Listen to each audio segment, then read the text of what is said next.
Hey, this is Zac. And I'm Clint, and we wanted to thank Exoterra for sponsoring this episode of Colubrid and Colubroid Radio. Exoterra is the industry leader in glass terrarium enclosures, and we are a big fan of getting to see the species we work with both at home and at the university. We utilize Exoterra caging here at Metazotics, and in addition to top quality terrariums, Exoterra offers an array of heating options, lighting, supplements, decor, and truthfully anything needed or wanted when keeping reptiles. Thank you, Exoterra, for supporting Colubrid and Colubroid Radio.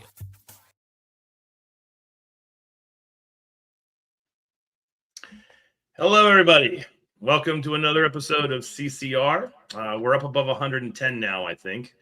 And always, Zac here with Clint, who I got to see last week when we were running around the desert at IHS. So how are you doing, sir? I'm doing great, buddy. I mean, last week was an amazing week. I mean, Yes. from multiple fronts. It was definitely an exhausting week, but a good tired. You know what I'm saying? Like, Yes. I mean, we had a blast. So I did anyway.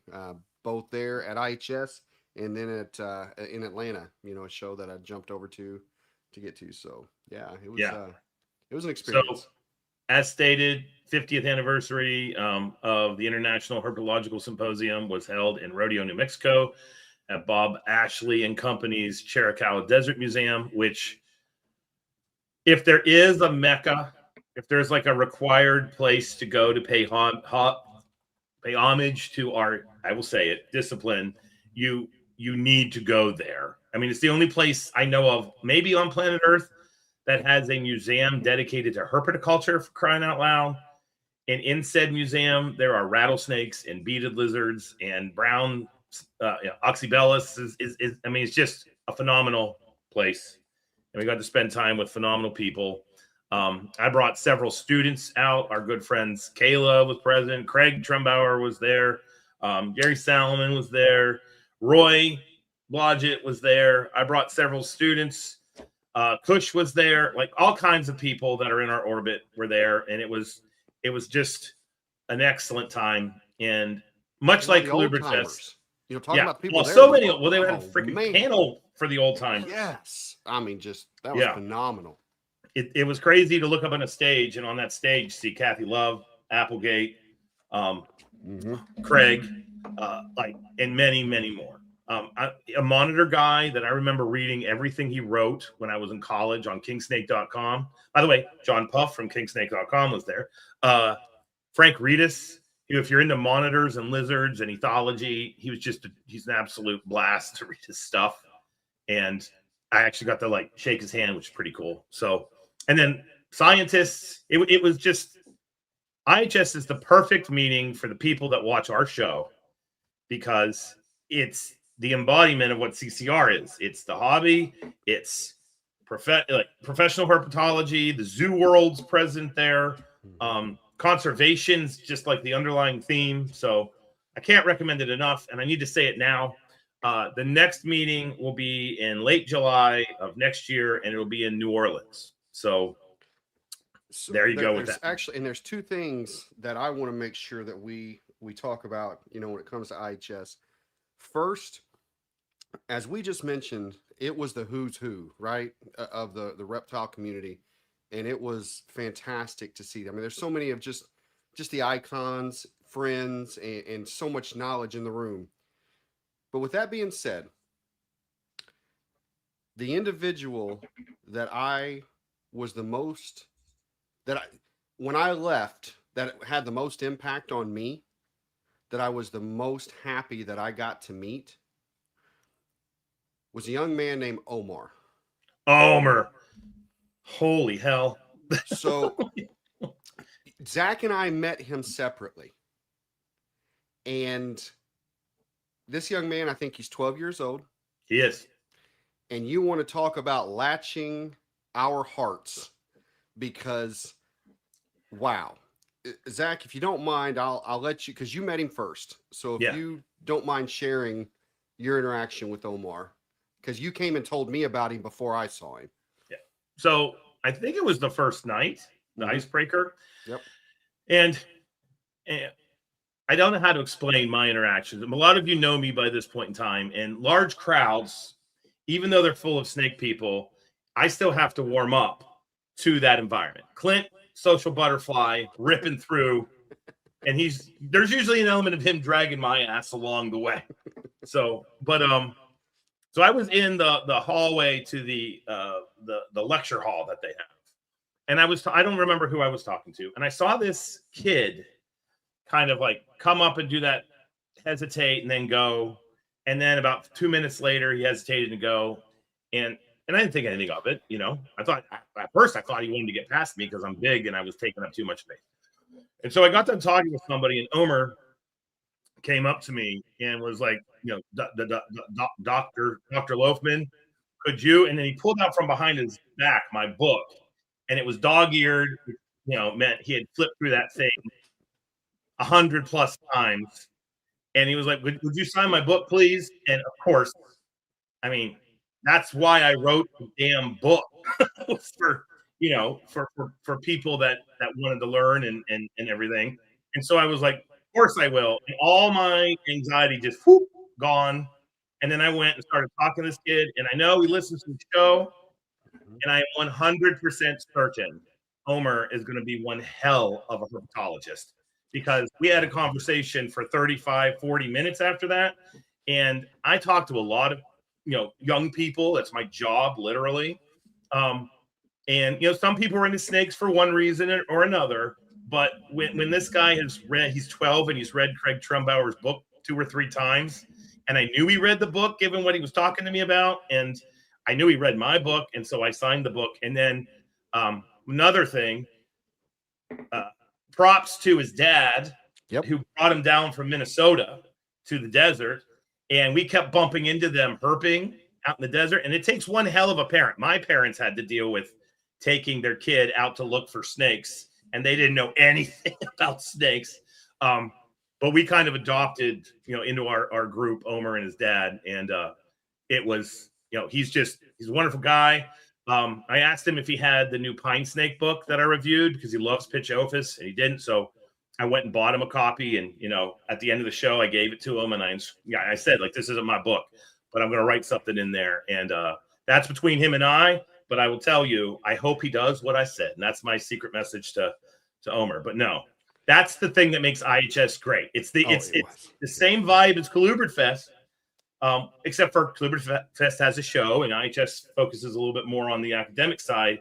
But the other thing that was amazing about IHS this year, and this is what I loved about it, and my students that I brought who presented their posters, Iowa was present. So those of you who helped fund that with donations, I'm putting my money where my mouth is. We took it out to the world and presented posters. So Paige and Alyssa rocked it with that. Bjorn and Mariah, excellent job. But the thing that I love about IHS is it's got so much flipping heart. It's passion driven. And all these people who normally don't vibe, which we talk about on the show all the time, that's gone. Like, I'm talking to people who have kept, reptiles for 45 years, and I'm looking at them the way that lots of people look at people with 3 letters behind their name, because I understand like the amount of effort and knowledge locked between their ears. And it was just an amazing time. And then you can't have a better place for this meeting than Rodeo, New Mexico, because instead of, doing the post conference, go out to the bar and blah, blah, everybody got in their car and started looking for herps, which, it doesn't get any better than that, for crying out loud. Right. So no, I have, it was the best meeting I've been to in an extremely long time. It was absolutely great. And so whenever I got to meet the young man, I'm walking through one of the rooms. I just got done talking to Terry, was it Vanderbitter? Vanderbitter, yeah.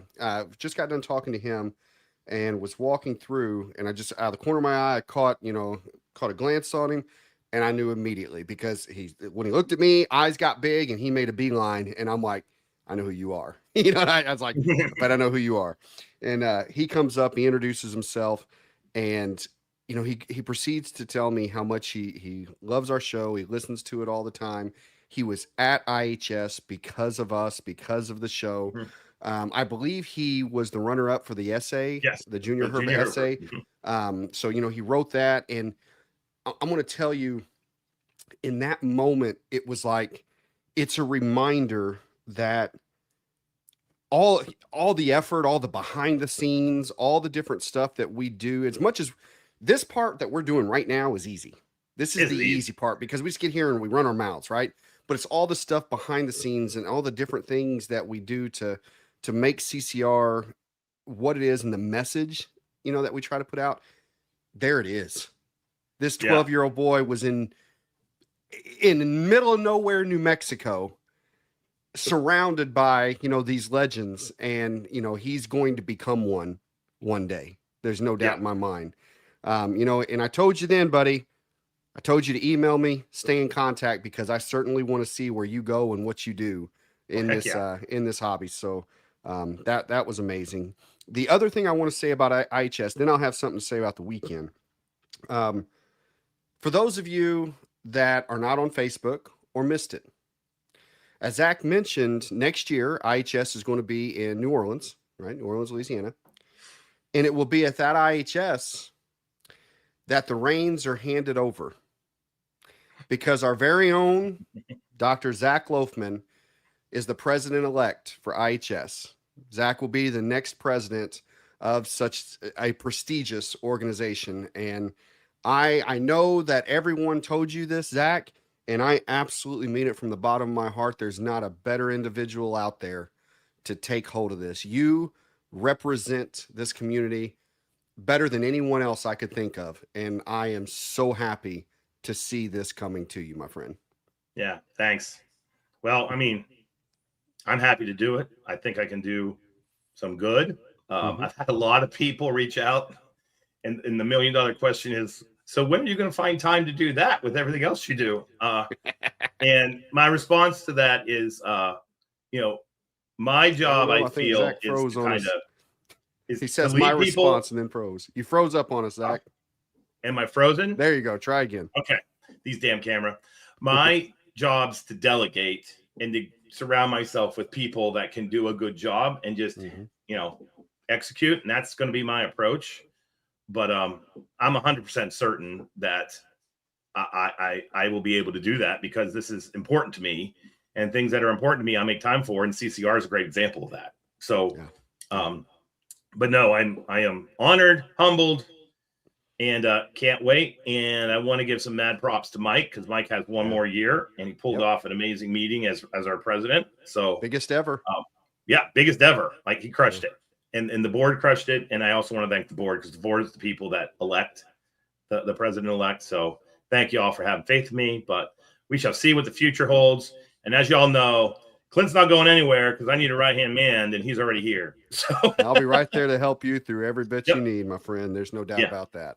So but thank you all. I've appreciated it. And I got to go up on the stage and say something at the banquet. And as someone who's been, I've talked about this before. I was recently on The Expert and the Idiot. And if you want a little bit of a backstory on how I ended up the way I am, that's actually what we talk about. But when you were a herp kid in the 90s, it's not like it is today, especially in West by God, Virginia. That just basically put a giant target on me. So I'm used to kind of lurking in the shadows. So it was really cool when I got up on the stage and everybody was clapping, and I could honestly see people were happy. It was nice to feel appreciated. So thank you all. That's all fantastic. So I do want to talk about the rest of the weekend. Yes. Because unfortunately, I had to leave IHS Thursday evening and fly to Atlanta. I flew to Atlanta very early Friday morning, was picked up by Kaylee, who runs our nursery, at the Atlanta airport, went straight to the venue and set up for the Southeast Reptile Expo. There, it's actually Duluth, Georgia, just north of Atlanta. And and as far as like how the show was solid, I mean, there's a lot of great things I can talk about as from a market perspective. But I have never been to a show where I had this many people come up to talk about the podcast. It was, I mean, just wow. So you can imagine just the great feeling being on cloud nine, you know, with all of this because, and I don't know if it was every show, there's a number of people that'll come up and say something. But I think maybe it was because this particular show, it's only the second time we've done it. And it's the furthest south we go. So Metazotics isn't in this area that often, right? So there's a lot of people I'm not usually around at different shows. And so many people came up, multiple veterinarians came up, you know, to tell us that always, you know, I'd love hearing that. There were at least 4 individuals that do not can. It was such a wonderful feeling. Well, Zac calls me because he's now leaving. And before I say a word, he says, Clint, I have never felt so much love as a human being in my life than I have the past couple days. And I go, thank God, because I have been getting so much of it. And I hated that you weren't here to experience it with me. So in short, thank you, reptile community, because wow, you want to talk about just putting smiles on a couple old gray and exhausted faces last week. Yeah, you did it. It was a great time. I want to give a big shout out to the Metazotics team here because I was gone forever and they held it down completely. I mean, you know, everybody from, you know, Landon on the floor, Ox on the floor, the Henderson team always doing what they do. Wendy out here, Kaylee, Corey, Steve, Carla. Everyone was just dynamic, and I am very grateful for all of their efforts, you know, on keeping everything to the level of our expectations during some of the busiest time. We've got more animals now because of all the hatching. I mean, the season is blown up. We also are preparing for our anniversary event. So these guys have had a lot on them, and I just want to let them know I'm truly grateful for who they are and what they do. Very good. Yep. Good job, team. Whew. Okay. Right. Well, tonight, before we move on, and we'll talk about sponsors in a second, we're going to do things a little different because that's our update, right? I mean, I came home to a clutch of bull snakes and a clutch of Leonis that had hatched while I was gone. So that was nice. Came home to a bunch of snakes. Let's just put it that way. I'm sure you did. But tonight, our science update and our market update are going to be are merging. Mm-hmm. And so Clint's going to run it all, and I'm going to make a little bit of comments. But yeah, we had something go down over the week while we were out there, and we're pretty pumped about it. So without further ado, Mr. Bartley, all right. Well, I will start obviously by saying our science update is brought to you by Rare Genetics Inc., who we got to hang out with, or I got to hang out with out at the Atlanta show. They're actually set up right behind me, you know, in a big circle. So, and got to hang out in the lobby a little while in the evening and chat with those guys. As we always tell you, I mean, you know, if you have sex determination that you want to lock in, this is certainly the way to do it. Get your sheds out there to RGI, use coupon code CCR15.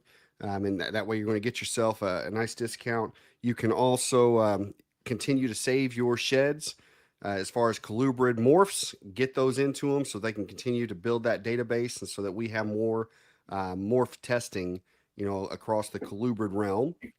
I also want to shout out our market sponsor, which is the Show Me Marketplace and the Show Me Reptile Show. If you got animals to list or if you're looking, hop on the Show Me Marketplace, take a look, get you some good stuff. And of course, if Show Me has shows anywhere near you, get out, support them, support those that support us. And by us, I mean those in the colubrid community, because as we've said before, Colubrid Fest would not be happening if it wasn't for Mickey and the Show Me team making that happen. So check out both of them. Okay. Now, stick with me on this one, guys. I've put kind of an outline together on this one because there's a lot of layers to this and where it came from, what we're hoping to achieve, and you know, something we're pretty excited about. So we have now a new collaboration and project that we're working with and working on. So out at IHS, I got to meet Chad. Chad's the owner of RAL. Zac has known him for quite some time. This is the first time that I really got to talk with him in depth. And when I say owner of RAL, that's Research Associates Laboratory. And Zac and I have wanted to move things forward in a certain realm for quite some time. And what that is we talk about the big topic we're going in today. We talk about crypto, pretty frequently. We talk about wanting to eliminate the scarlet letter, and I'm going to touch more on that in a little bit. We kind of want to tear down the stigma, right? Well, I think that we don't just want to talk about it anymore. We want there to be action. We want to be pushing for some change, pushing for making the hobby better and improve. And I had this conversation with Chad. And first off, Chad was not what I was expecting. Chad, you're probably listening to this, and I'm going to tell you, Chad's very down to earth, was very easy to talk to, joke with, and I mean, he's just a regular guy, and I loved that. I mean, that was really nice to experience. So we started talking about some of these ideas and some of these things that we were wanting to move, and and some of the things Chad told me opened my eyes to where the first piece of change needs to happen. So he talked about the stigma that surrounded him. Like when Chad would go to shows and set up, people would avoid him. Breeders would avoid talking to him or be seen talking to him until he was out in the parking lot. And then they're coming up and asking, hey, you still have any of those test kits left?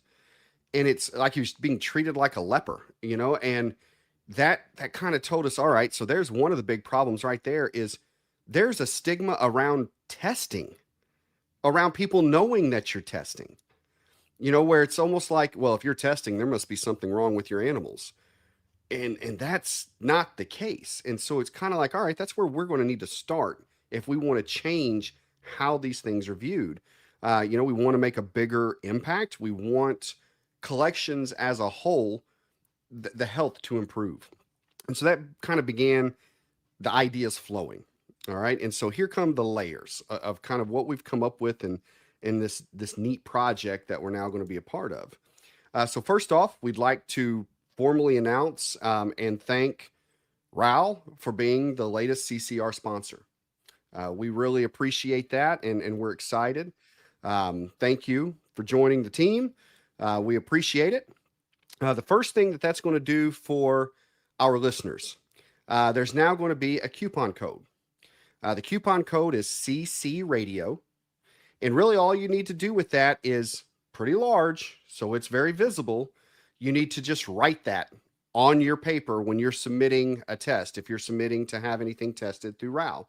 And what that will do is it will give you $5 off of the crypto panel that RAL offers. That covers the crypto panel is Cryptosporidium serpentis. And what's the other one, Zac? Got to unmute. I always mess up saying that one. Baron, thank you. So it'll give you $5 off the crypto panel, which makes it $20. So, I mean, you're basically getting the second test for free. You could also use that on the Boyd panel, the NITO test, or the IBD test.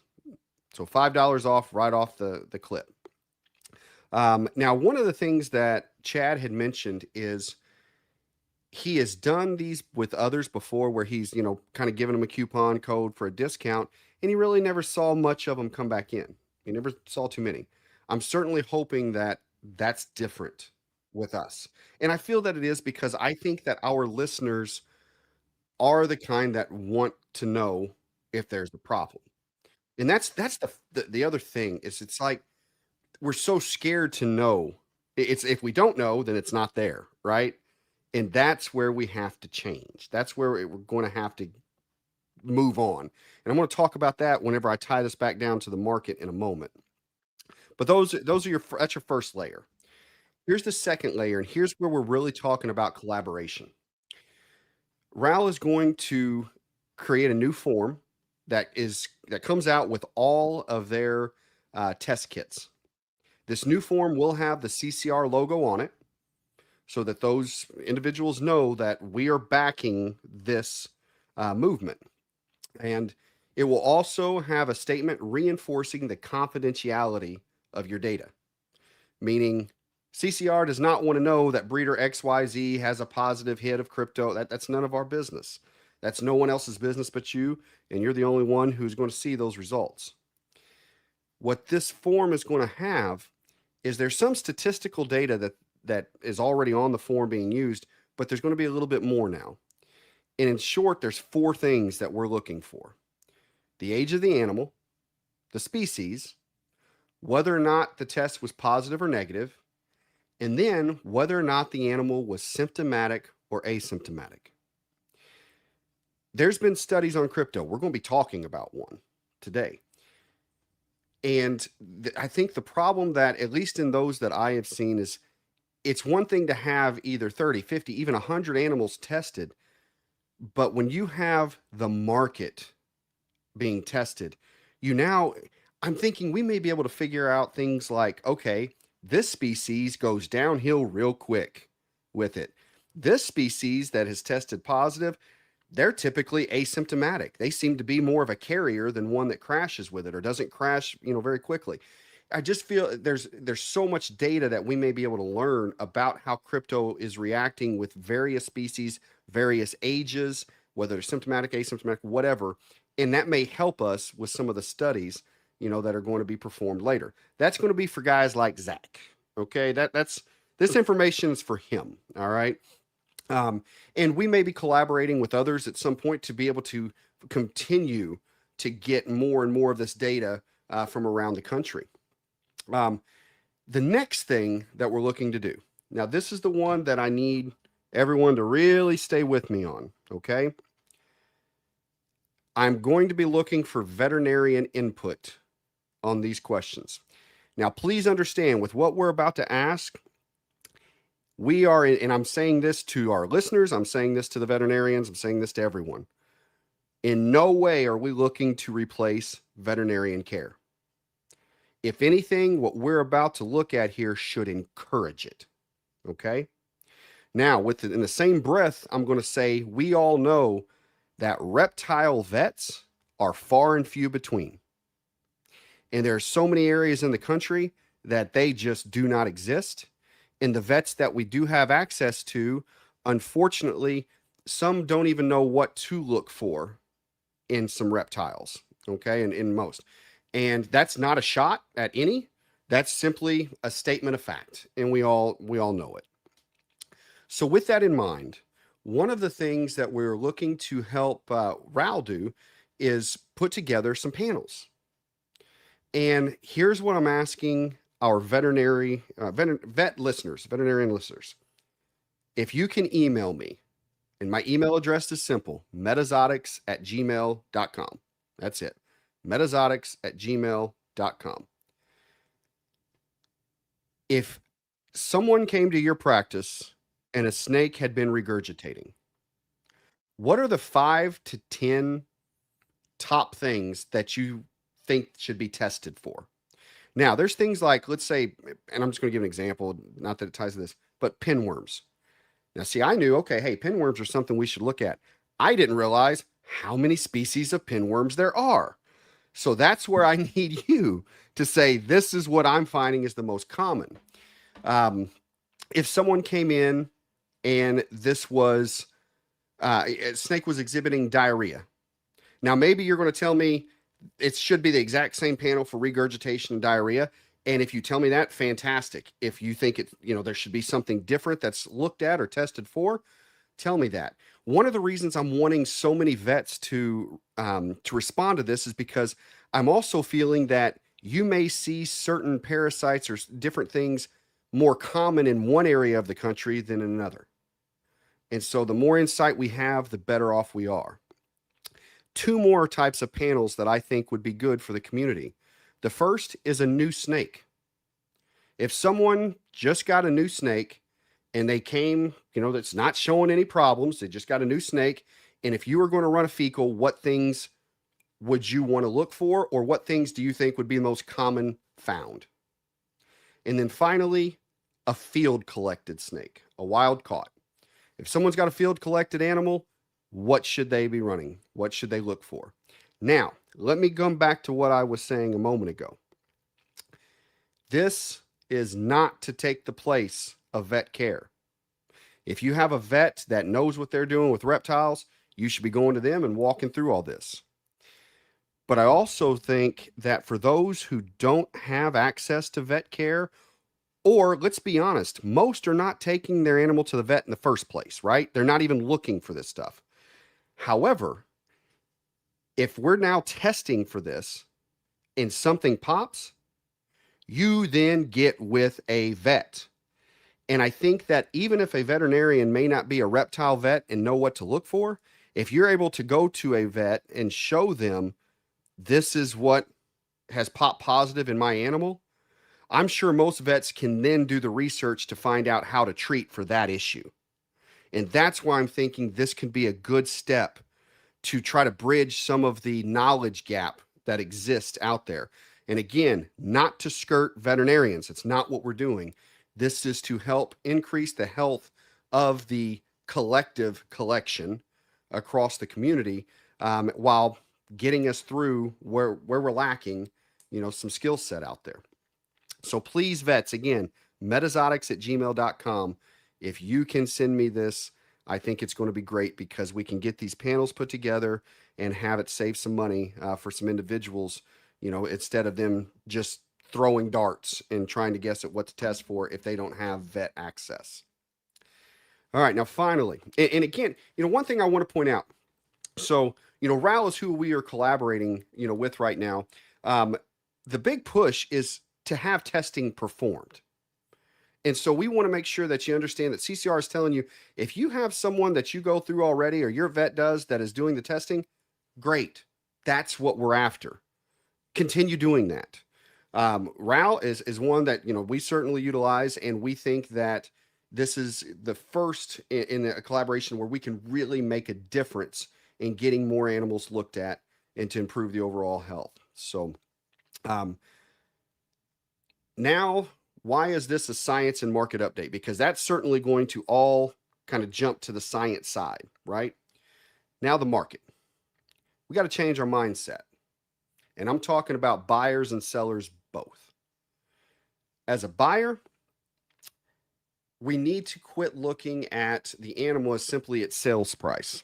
Okay, so if that snake's $300, if you buy a dog, is the dog just the $500 or whatever you pay for it? Hell no. You're paying for shots, you're paying for the vet visit, you're paying for everything else that goes with that new dog, but we're not treating our new snakes the same way.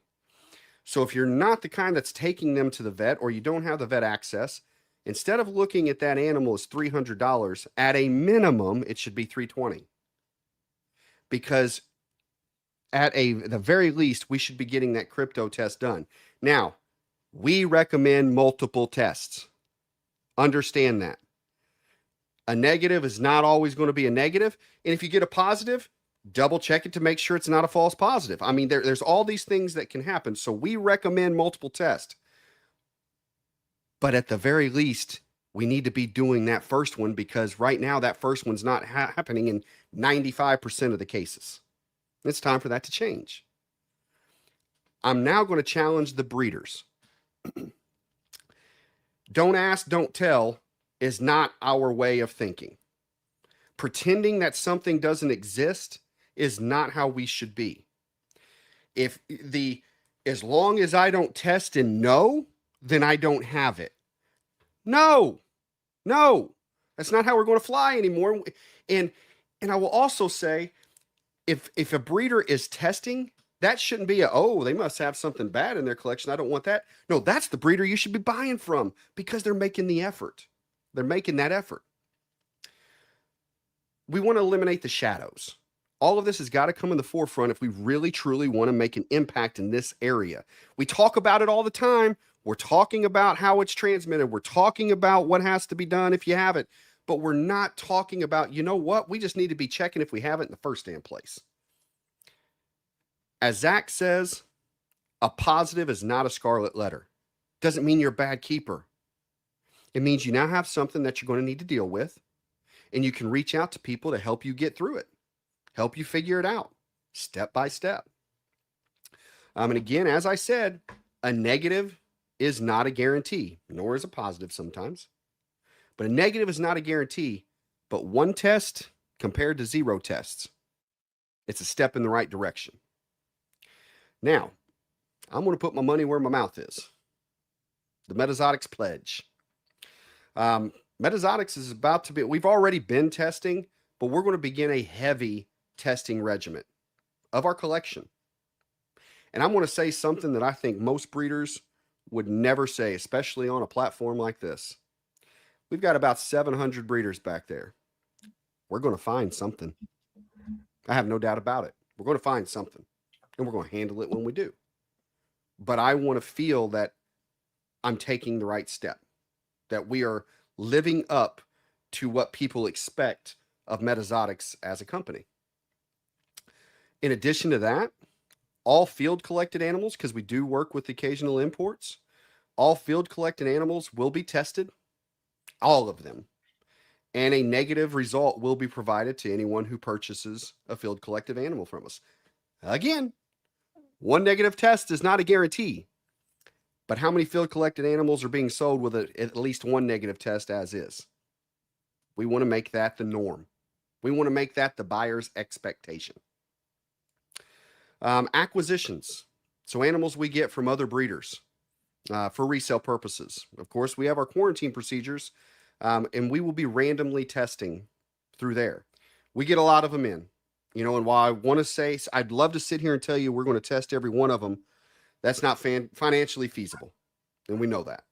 But we will be randomly testing acquisitions. The other thing that we want to do, Metazotics will soon be carrying the testing kits on hand so that our local customers, if they need help with the process, whether it's filling out the form, submitting any of that, or if it's, they don't want to wait for the test to get there, they're in a hurry to figure out what's going on, we'll have them on hand, and we are going to support them through that. So again, all in, to kind of recap where we're at and what we want, we are very excited to be working with Raul, and for Raul to help us spearhead this project, this data research, and this movement on checking animals. Really looking forward to the veterinarian input. We appreciate all that you guys do and hope that you can, also help us move and advance this forward. And then again, coming back to simply, this should now start becoming some of the expectation.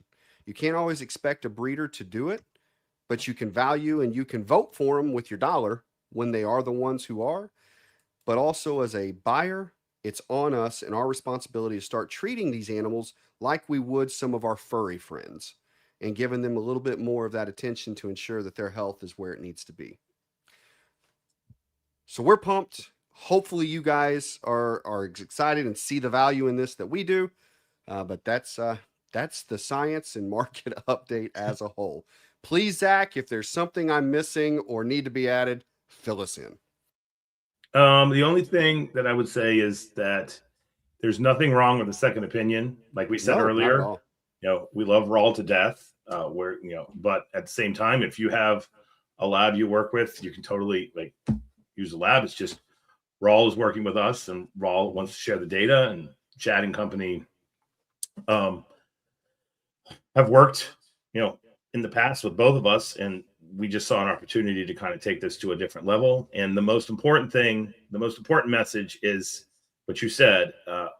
We got to start the testing. I have said on the show many times at the university and here at my home, I test animals. We test animals all the time. We've had crypto hit. I think it's absolute nonsense to think, oh, I've got crypto, I'm a horrible keeper. Now at the same time, crypto is passed through oospores that are in feces. If you got a lot of feces in your tubs and in your vivs and you got a fly problem, that is a husbandry issue that is leading to the spread. And in that case, sure, you need to step up your game. But there are plenty of people that I know personally that have reached out to me over social media that keep their collections immaculate and had crypto get past the gate.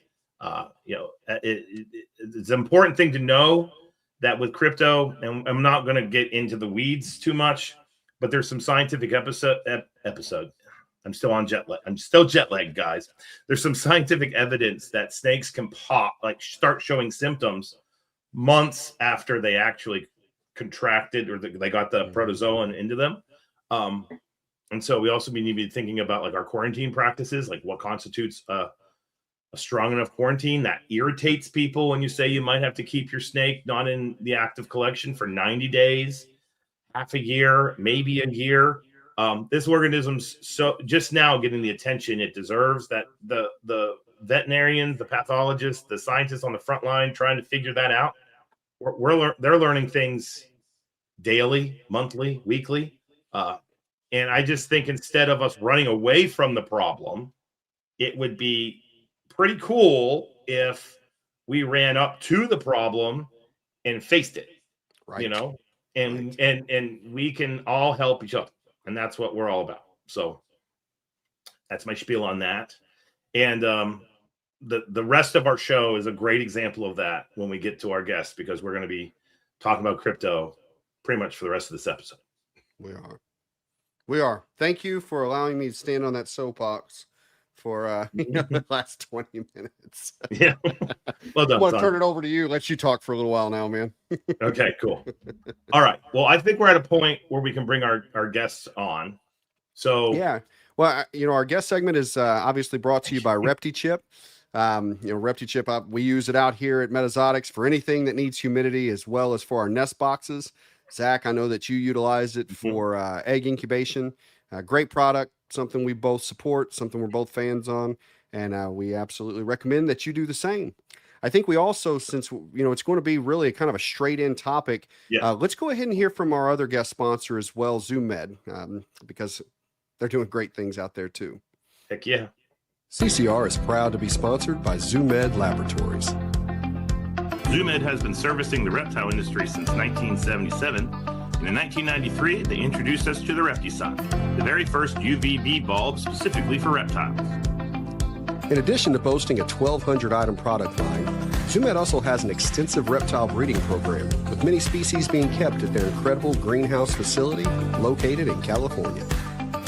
Thank you, ZoomMed, for supporting Colubrid and Colubrid Radio.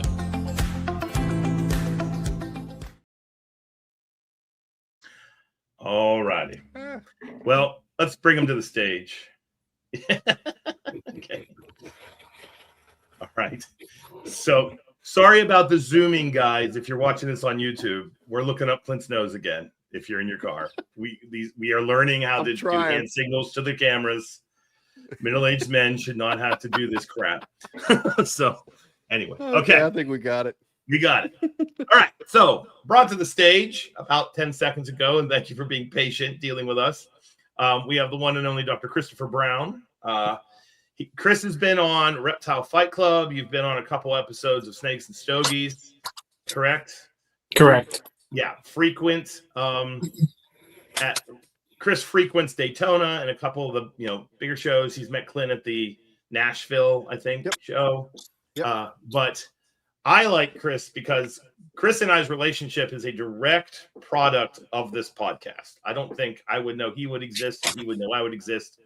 And now we are co-authors on a paper. Right now in southeastern Louisiana. And I am a veterinarian down here. I currently am employed by Tulane University.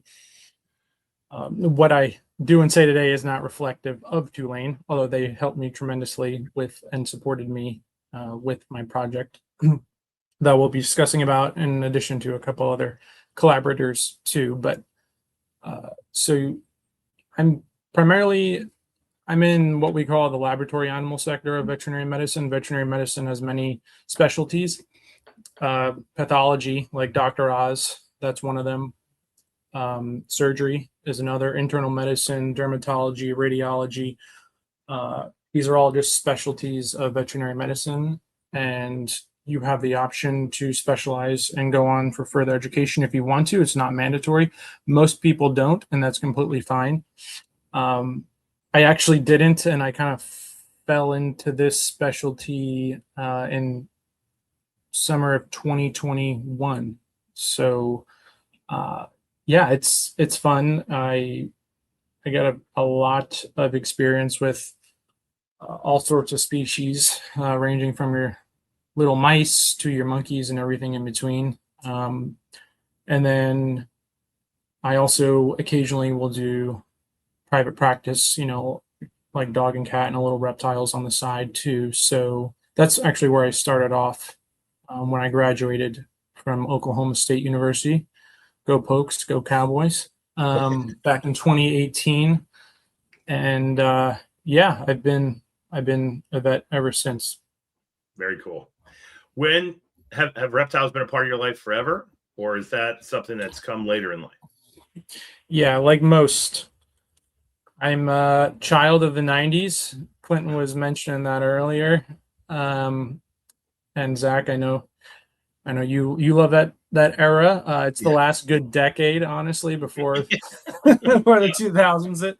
But being born in the early 90s, I mean, that was around the time Jurassic Park came out. That was in 93, June of 93. I was born in September of 92.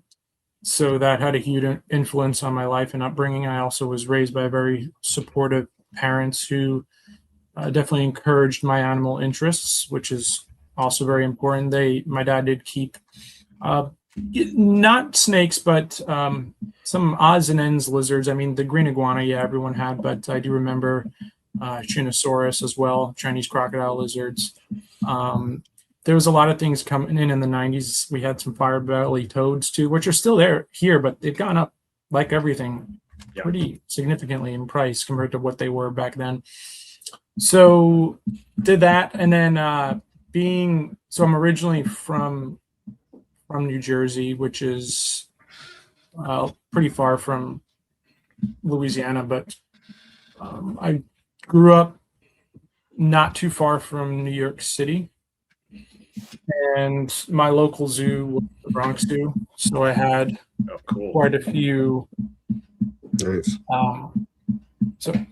I had quite a few experiences there that really allowed me to delve into my reptile interest even further. So in high school, I did volunteer there at the reptile house. I saw a lot of cool things. That was kind of in probably like 2008. First time they even allowed me to like lay hands on a gaboon viper that was tubed during a veterinary exam. Just seeing radiated tortoises, radiata, some pancake tortoises, Mangshan vipers when they were just starting to, like, they might have been the only institution back then that had them. All the behind the scenes, I mean, that was really something that encouraged me even further.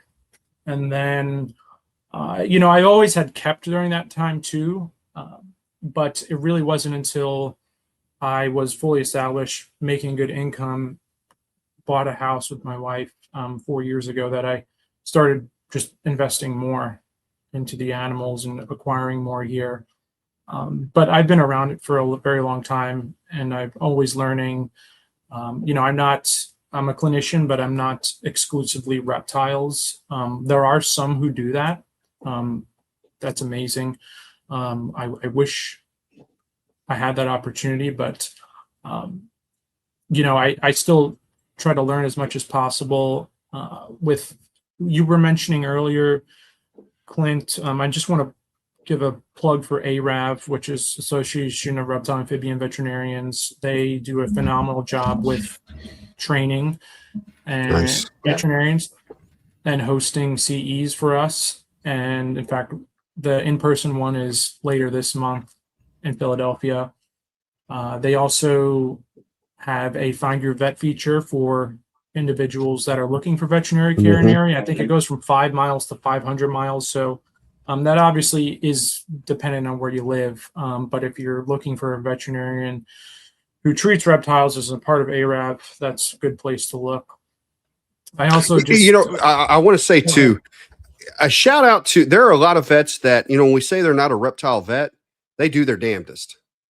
You know what I mean? And I certainly want to make sure that they're recognized, that just because it's not their specialty, like we have one here locally that, again, that's not his specialty, but he goes above and beyond to figure out what's needed and how to treat, the problems that come about. So, that goes a long way too, and we want to make sure that they're acknowledged. There's nothing wrong with telling the client, being honest with the client, they appreciate that, saying, hey, I might have to go look this up in a textbook or make a phone call or do something. They would rather that than you BSing the whole time thinking you know what you're doing when you're really not. Even with small animal patients of mine, I've told clients before, like, hey, I'm not really sure what this is. Here's some other options, or here's something we could try, or I might need to reach out to someone about this. People appreciate that. Yeah, absolutely.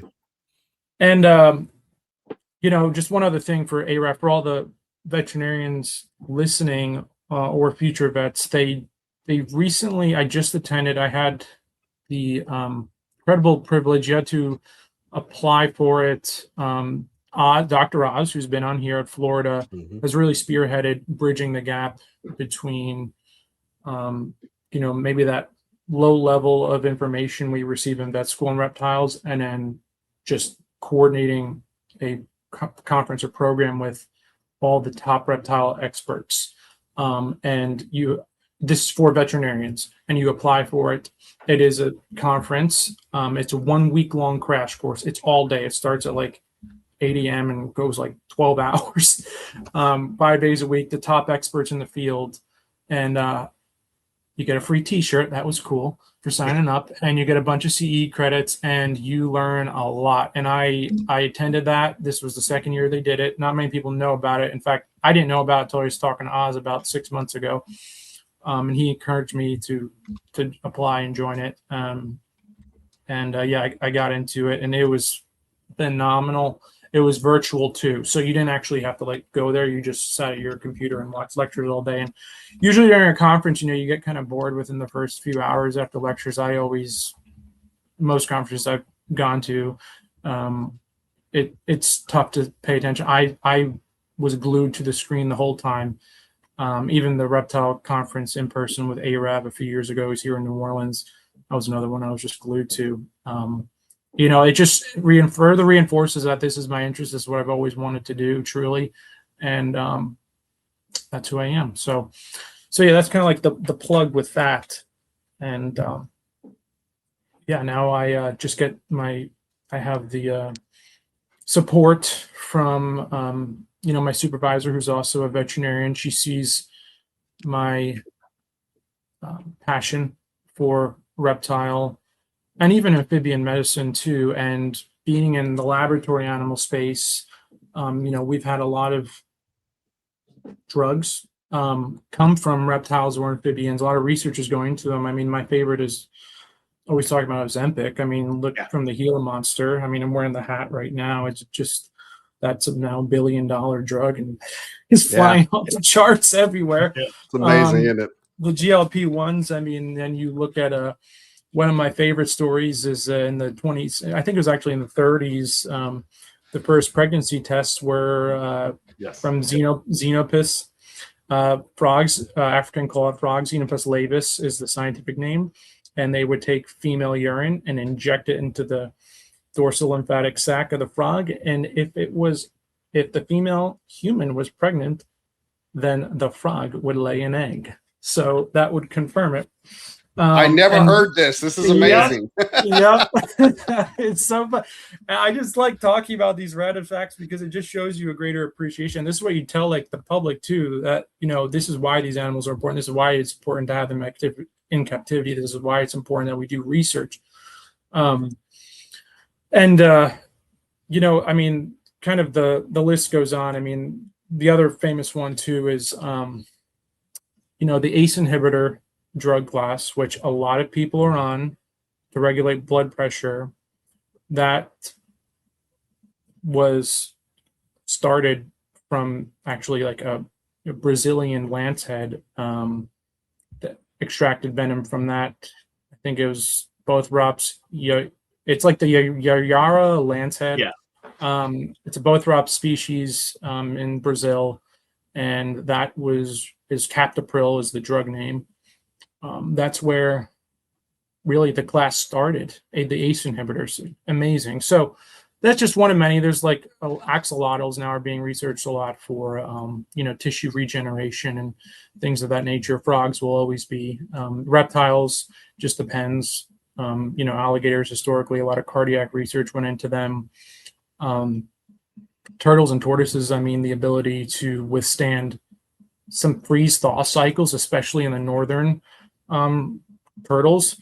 And then just their ability to withstand like almost 0% oxygen levels for quite a long time is just impressive. So again, I mean, you could learn and go down these deep rabbit holes. I'll probably be plugging books along in this podcast because I know a lot of people like it. A really good book to get is I've got it recently. I didn't know about it until recently. I think it was published in 1994. It's called Medical Herpetology.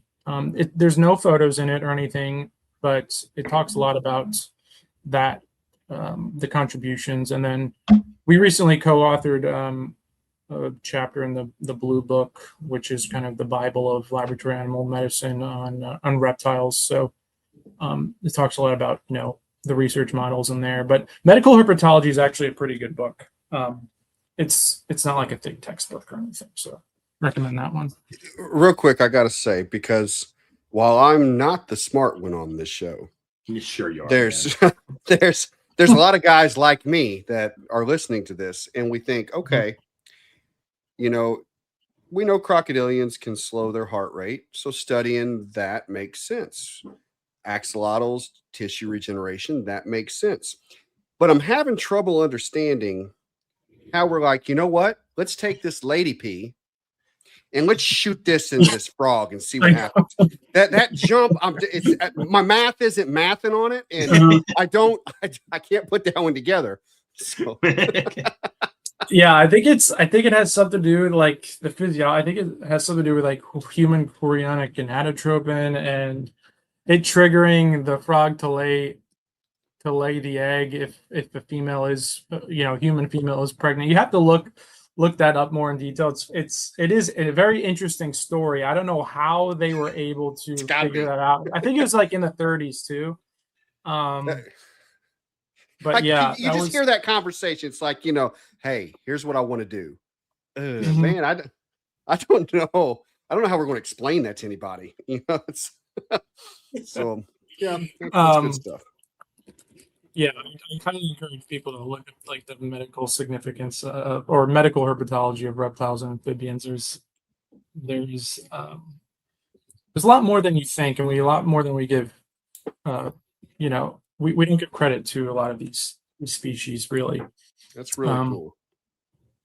And I mean, look, I think this is the benefits of keeping too. I mean, on people's mental health and state is, I think it's fantastic. In limit, though, you will get stressed and overwhelmed, especially if you pop with crypto or something else. Yeah, no doubt. Even just pets, though. I mean, this breeding operations different. Just having a few as pets. I mean, you see it in dogs and cats. The therapeutic benefits of owning dogs and cats. I'd imagine it's the same. I think it's when it comes to reptiles, and if we're going to talk about the therapeutic benefits, it's on several different levels, and why I think reptiles can be therapy for several different people. Whether it's sitting there holding a bearded dragon that just lays on your chest and doesn't move, that's one form, right? Then you're going to have the kind that are holding a snake that passes through their hands, and that feeling, that's another. Then you're going to have the ones that just can sit there and stare at the enclosure and the animal in it, and how relaxing that is. But then finally, you're going to have individuals like myself and Zach. I know this, we've talked about this. The therapeutic piece is the routine of, going through and having a process with the animals that you have. And so there's certainly, I mean, to your point, Chris, I mean, there's a therapeutic piece, and it can be on so many different areas and realms for these individuals. Yeah, even just coming home from, everyone has stressful days at the office. Vet med, there seems to be more than the regular job, but I will say in research, that is a benefit. It's unlike with small animal practice, you're go most of the time. In research, it comes and goes in waves, so there is time to breathe. But yeah, even just coming home and doing basic husbandry and trying to figure things out on a very basic level is cathartic in a way.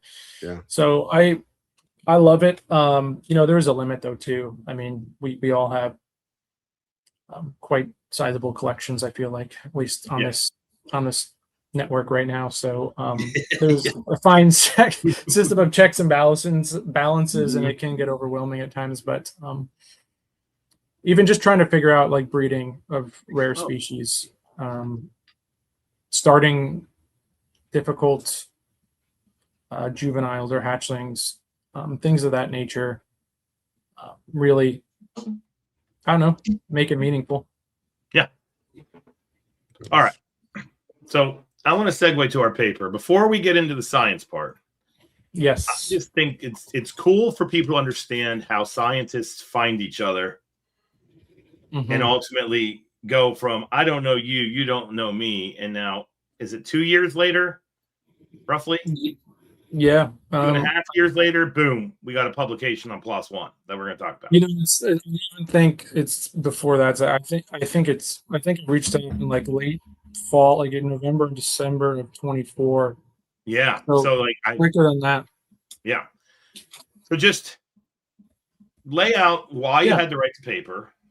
Okay. And then kind of, we don't have to go like, it doesn't have to be like super long, but just the backstory. I love when people talk about this stuff.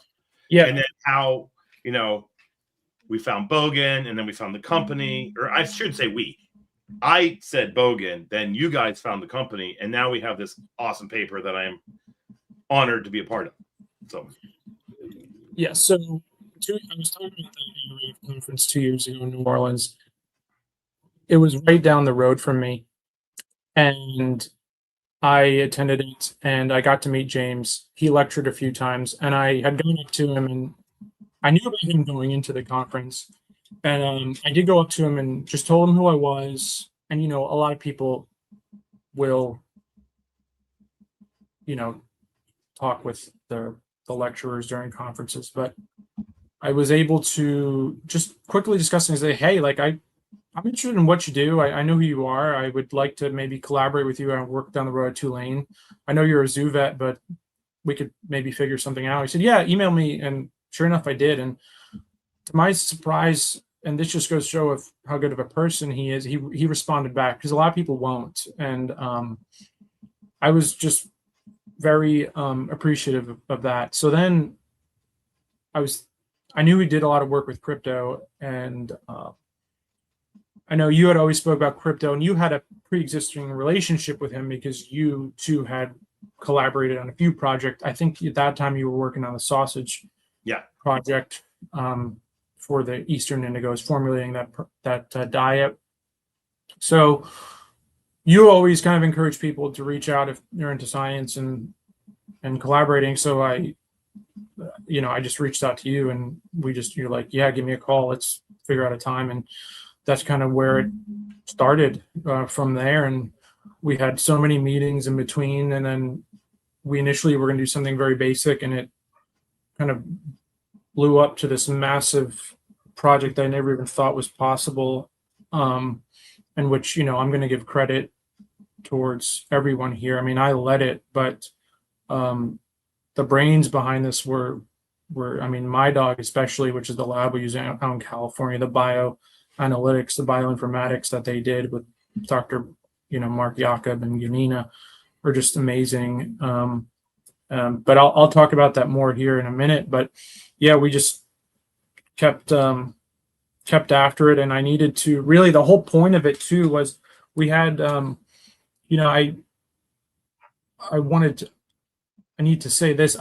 So with all these specialties in vet med we were talking about, you could then sit for an exam and get boarded in that specialty. So all practicing vets still have to pass the NAVLE, which is the veterinary licensing exam in North America, to practice. So they all have, the ones that are in the clinics and everything. And I have, everyone in research has, but you do, have the option to further specialize. And that's what I said, and take like these boarded exams to be a board specialist. So that would be like, radiology, pathology, boarded in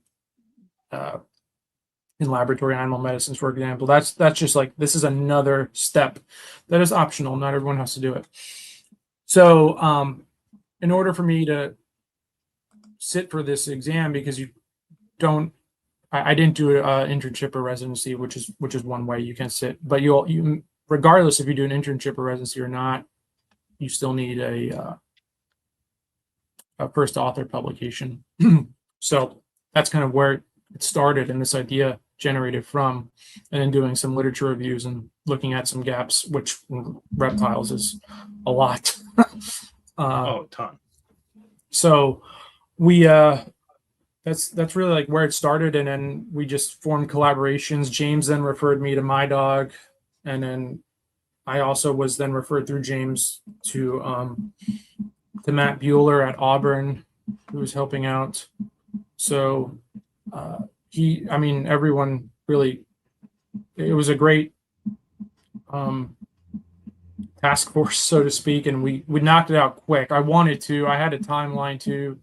I was leading it, but I'm really glad it's over, to be honest with you. Sure. So, and here's the product of that labor on the screen. So I shared this. If you're driving your car, we have the paper up on the screen for YouTube.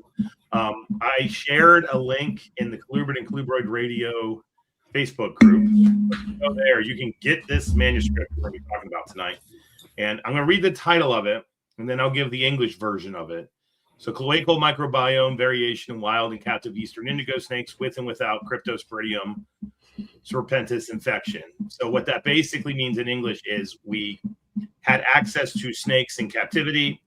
We had a field site where Chris got to go and collect indigos on my birthday and only caught like, I don't know how many. And I just kept getting pictures while I'm stuck in this winter wasteland in West Virginia, but I'm not bitter about that at all. But we basically, we collected snakes. We took a swab. I think it was swab, correct? Yep. Yeah, swab the cloaca. So basically kind of put that up into the cloaca a little bit. Gather material, biological material, pull it out, put that into a collection vessel, and then send that off to my dog. And then we had the animals at OCIC and Dr. Bogan. When we say James, we mean Bogan too. Amazing man, one of my favorite people that I work with. I have a grad student working with him right now on another indigo project. He's basically, I think it's safe to say he's the leading vet, if not one of the leading vets when it comes to what we know about Cryptosporidium and snakes. And one of the things that's very interesting that I admire him deeply for is he has the crypto-free snakes and then crypto popped in the indigo collection. And rather than just euthanize them, he saw opportunity and built a whole building to house the crypto animals. And they have basically what equates to a Cryptosporidium ward. And so there's animals in there with crypto, and that provides basically a colony of animals for us to understand how this organism works. And so those animals were swabbed along with captive animals that were not swabbed.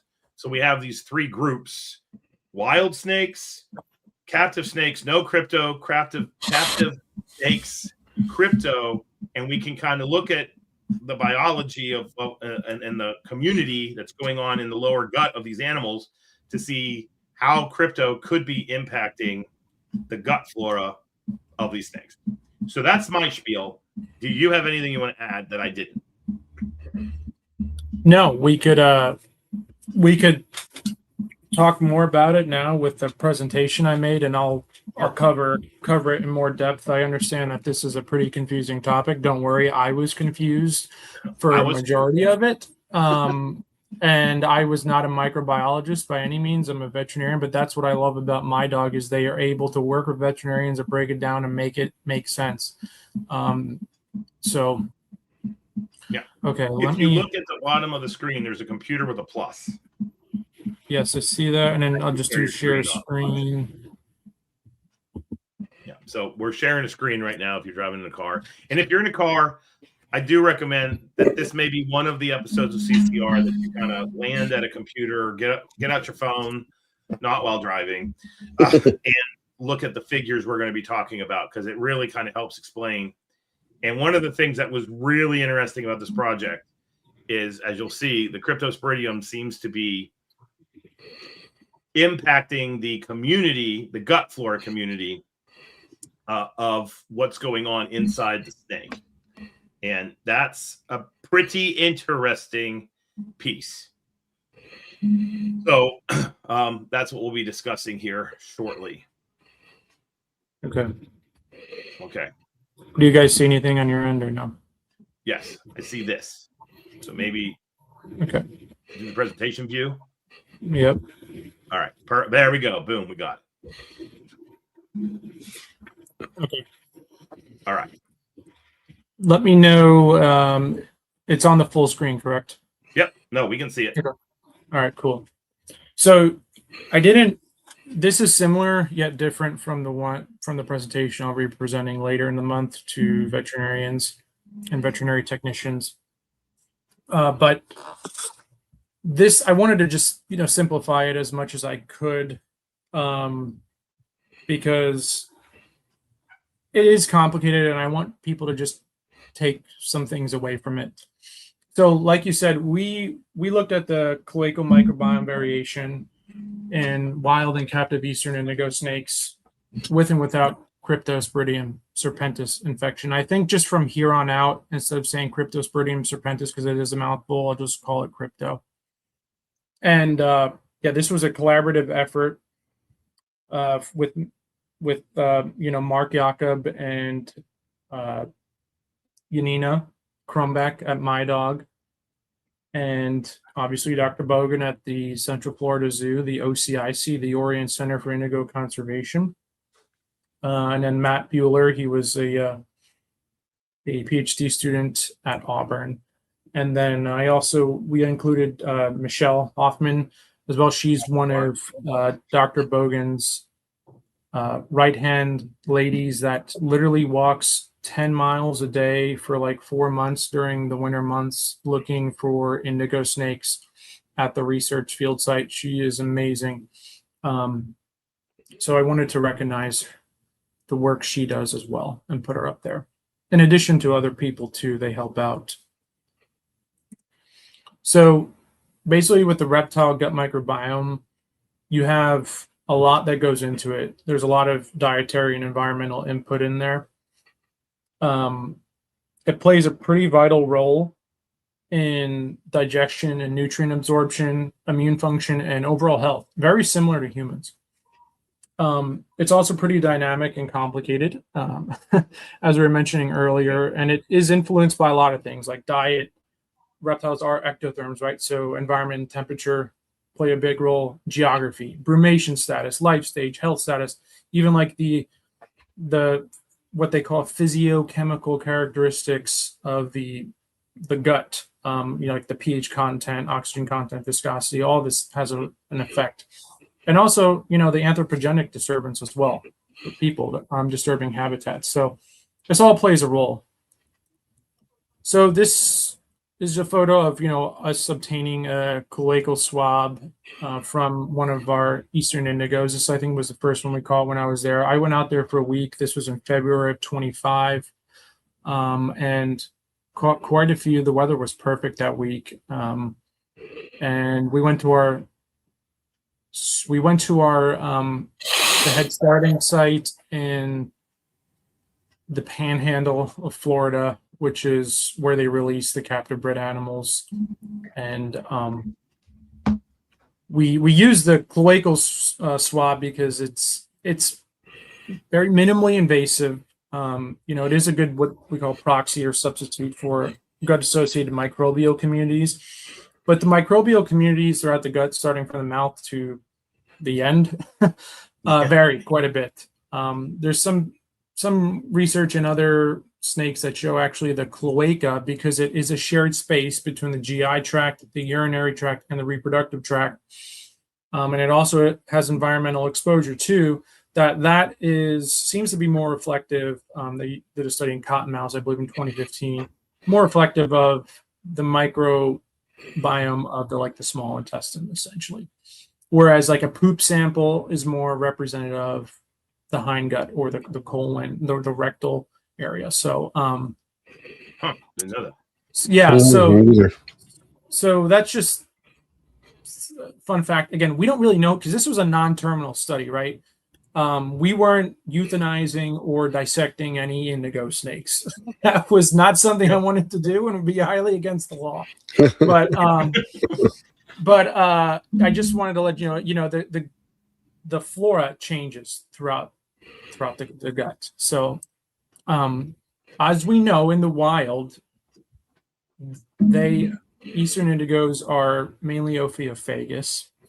They are our largest native colubrid here in America, and they are federally threatened and protected under the Endangered Species Act. So very little work has gone into snake cloacal microbiomes. A lot of it goes into the gut, and really the gut and cloaca are, now we're getting into semantics, but Mark at My Dog really wanted me to stress, like, this is the cloaca. It makes it different than like the gut, which he is right, because again, the cloaca is a shared space.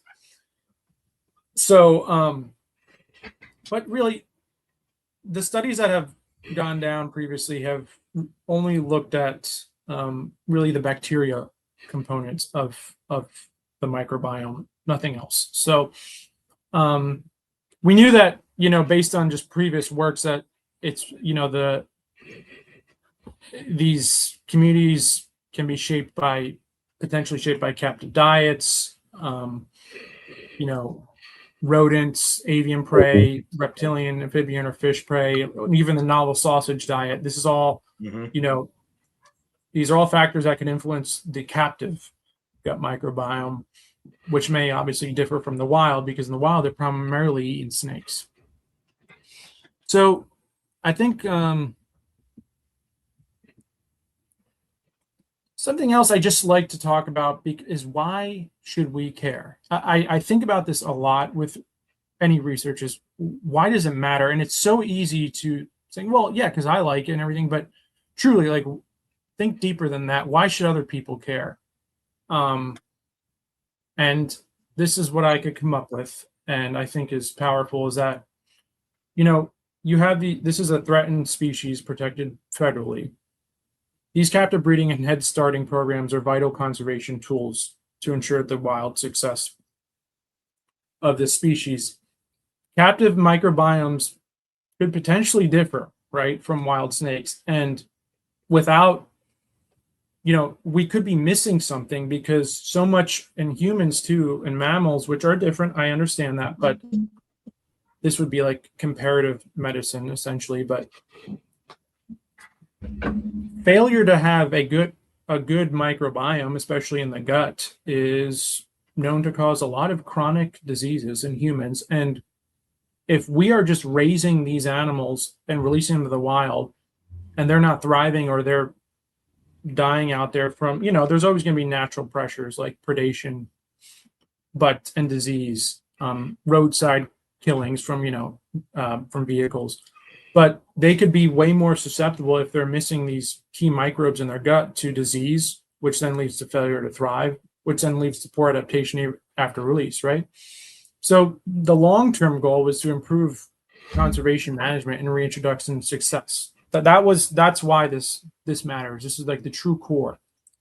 Yeah. So obviously, like any study, we have an objective and we have to define that. So we were interested in comparing the cloacal microbiome composition among wild snakes. So that was both head started and true wild. I'll talk about that in a minute.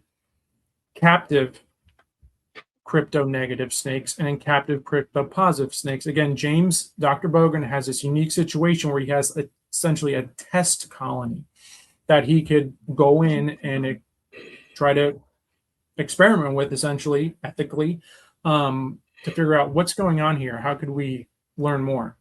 And we always have to establish a study goal, and that's basically establish a baseline that could be used to benefit conservation head start programs, especially for federally threatened species.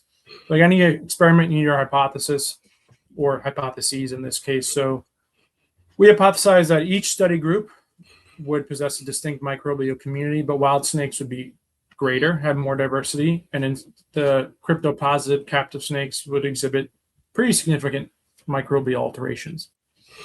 So this is a little figure here from James's publication back in 2019, just going over the life cycle from of crypto, from the ingested oocyst Can I stop to real quick? yes. If you're in your car, you need to see this. This is why crypto is such a pain in the butt for biologists. This life cycle. So if you're a biologist like me, I teach people life cycles. That's one of the jobs I do in my general zoology class when I used to teach it. And I would teach this fluke life cycle, and it had 8 steps, and my students would be like, "Oh my God, this is so hard. This is so complicated." And then I went with this crypto stuff, started learning this, and there's like words I didn't even know existed, and there's parts where it's like it's mostly alive, but it's not, but it is. And I was like, what the hell does that even mean? So well, I'm telling you, this picture you have up right now, I'm like, you guys are going to have to slowly walk me through this. Well, we're not. I mean, anyway, we're just going to keep it simple because it could. A lot is going on here, and there's asexual reproductive stages. There's sexual reproductive stages. The point is the snake ingests the oocyst, and it then seeds itself in the gut, right? And then it undergoes these life stages, which, again, I don't need to get into, but they're in the James paper, and then they just pop out in the poop or the regurg, essentially. But the thing with this is that it is very complicated, and that's why it's also complicated to study and treat, right? Yeah. So, it's in the phylum. It's a protozoan parasite in the phylum Apicomplexa, which is where your kind of hard-hitting diseases are, like your malarias, your toxoplasmosis.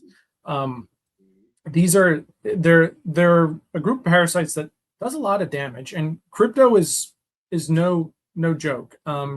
It's a terrible disease, really. And what happens is, and most of the listeners probably know, but for those who don't, when it colonizes the gastric mucosal cells, those hypertrophy, they get really thick. At that point, then the lumen of the gut narrows, and it leads to poor digestion. And then that leads to usually regurgitation and emaciation over time because they just simply can't get nutrients. They're yakking everything up. So we were like, well, how does C. serpentis affect the cloacal microbiome further downstream? We don't really know. Typically, the clinical signs, again, this is from James's paper, are going to be, lethargy, regurgitation is classic, your weight loss, diarrhea, and anorexia. But sometimes you'll get mid-body swelling, not always. That's really hit or miss. That shouldn't. People are, it's not swollen. Well, most times they aren't, to be honest with you. And then sometimes you'll get this gastric intussusception, which is essentially just telescoping of the gut in on itself. It's not going to make it. So the left image is of a black-tailed crebo with an obvious very low body condition score. The arrow is pointing towards the that gastric mid-body swelling, which is the thickened stomach, and just looks like crap. And then to the right is our friend, the Louisiana pine snake, another magnet for crypto. That's a stomach necropsy. And you can see how thick that gastric mucosa is. Very pissed off and inflamed. So at the zoo, I want to just talk about James's staff at really OCIC. They feed frozen thawed prey items offered twice weekly. Okay, they're not feeding snakes to the captive indigos. So they go on a rotational diet with rats, mice, domestic chicken chicks, Japanese quail chicks, capelin, rainbow trout, and frog legs. So it's a real diverse diet. The thing with diverse diets, and I've heard mixed opinions on them, but here's my thing with them. I like them because there's a lot of research going into it. Mark Mitchell at LSU, you could look into all the research he's done. He's very big into UVB. He's very big into animal nutrition. If you're just feeding the same diet all the time, if there's any sort of vitamin or mineral deficiency in that diet, that's going to then later present. Okay. When you diversify the diet, hey, you know what? Maybe this substance, this food group didn't have as much as this other one. So, you're compensating for that loss. Again, with snakes, primarily carnivores, they extract a lot of their, vitamins and nutrients, fine through, rats, mice, chicks, but it is helpful even from like enrichment welfare standards to like maybe mix it up a little bit. Really, like with your turtles and tortoises and your herbivores, it's even more important, really mixing up diets. I just wanted to say that though. That's kind of why there's a push for diverse diets in the veterinary community, is to make up for maybe some losses you're not getting in one food group versus the other. So I like what James did here. It's like, this is very well thought out, very diverse diet. So in our captive groups, we had a very nice sample size, which is Yes, we did. not something you see a lot in reptile studies, but we had 30 crypto negatives. There were 20 adult males, 10 adult females. And then for our crypto positives, we had 30 as well. That was 19 adult males and 11 adult females. And again, biosecurity is huge. They're in separate buildings, no direct contact between groups. I'm going to just plug something in right here. If you want to learn more about the OCIC and what Dr. Bogan does over there, I really recommend people listen to. I listened to it recently as a refresher because I'm going into this conference later this month, and I want to just be on top of everything. But episode 92 of Snake Talk, it was recorded in December of 2023. James talks a lot about what they do at the zoo with or OCIC with the snakes in captive settings, and also the crypto part of that. So he goes a lot into the biology, and highly recommend re-listening to that episode for those interested. For a wild group, so this was the third group, we had 20, which was very nice. So for people that don't do field work, that's a nice sample size of a hard to find snake. Yes. So at our Panhandle release site, those were the Head Start snakes. There was 4 adult males, 11 adult females. So those had all been raised in captivity and then released at some point. But we did have 5 true wild snakes. There was 1 adult male and 1 adult female from Palm Beach County, Florida, and then 1 adult male and 2 adult females from Hendry County, Florida. So these were caught in development sites, unfortunately, go figure. So we did have the wild sample, like truly wild samples as well. Just wanted to quickly go over this. This is from James's paper again. This is like the gold standard for testing with crypto. I understand like most of us test with PCR from fecal or cloacal or regurg samples, but the gold standard is going in there with the scope. Again, this is veterinarians, no one else. A lot of us don't even have this equipment, but endoscope, going to gut, getting a biopsy, and then sending that off for further evaluation, usually PCR. Another thing, though, that you could do that is still a very, very sensitive test that vets, is you could do a gastric lavage. So you could, use a red rubber tube, put it down the gut, and then, use saline and do essentially a stomach wash. And Dr. Bogan also, he's used gastric swabbing too, where he puts an equine uterine culture swab down there. And the best time to collect that is actually 3 days after feeding.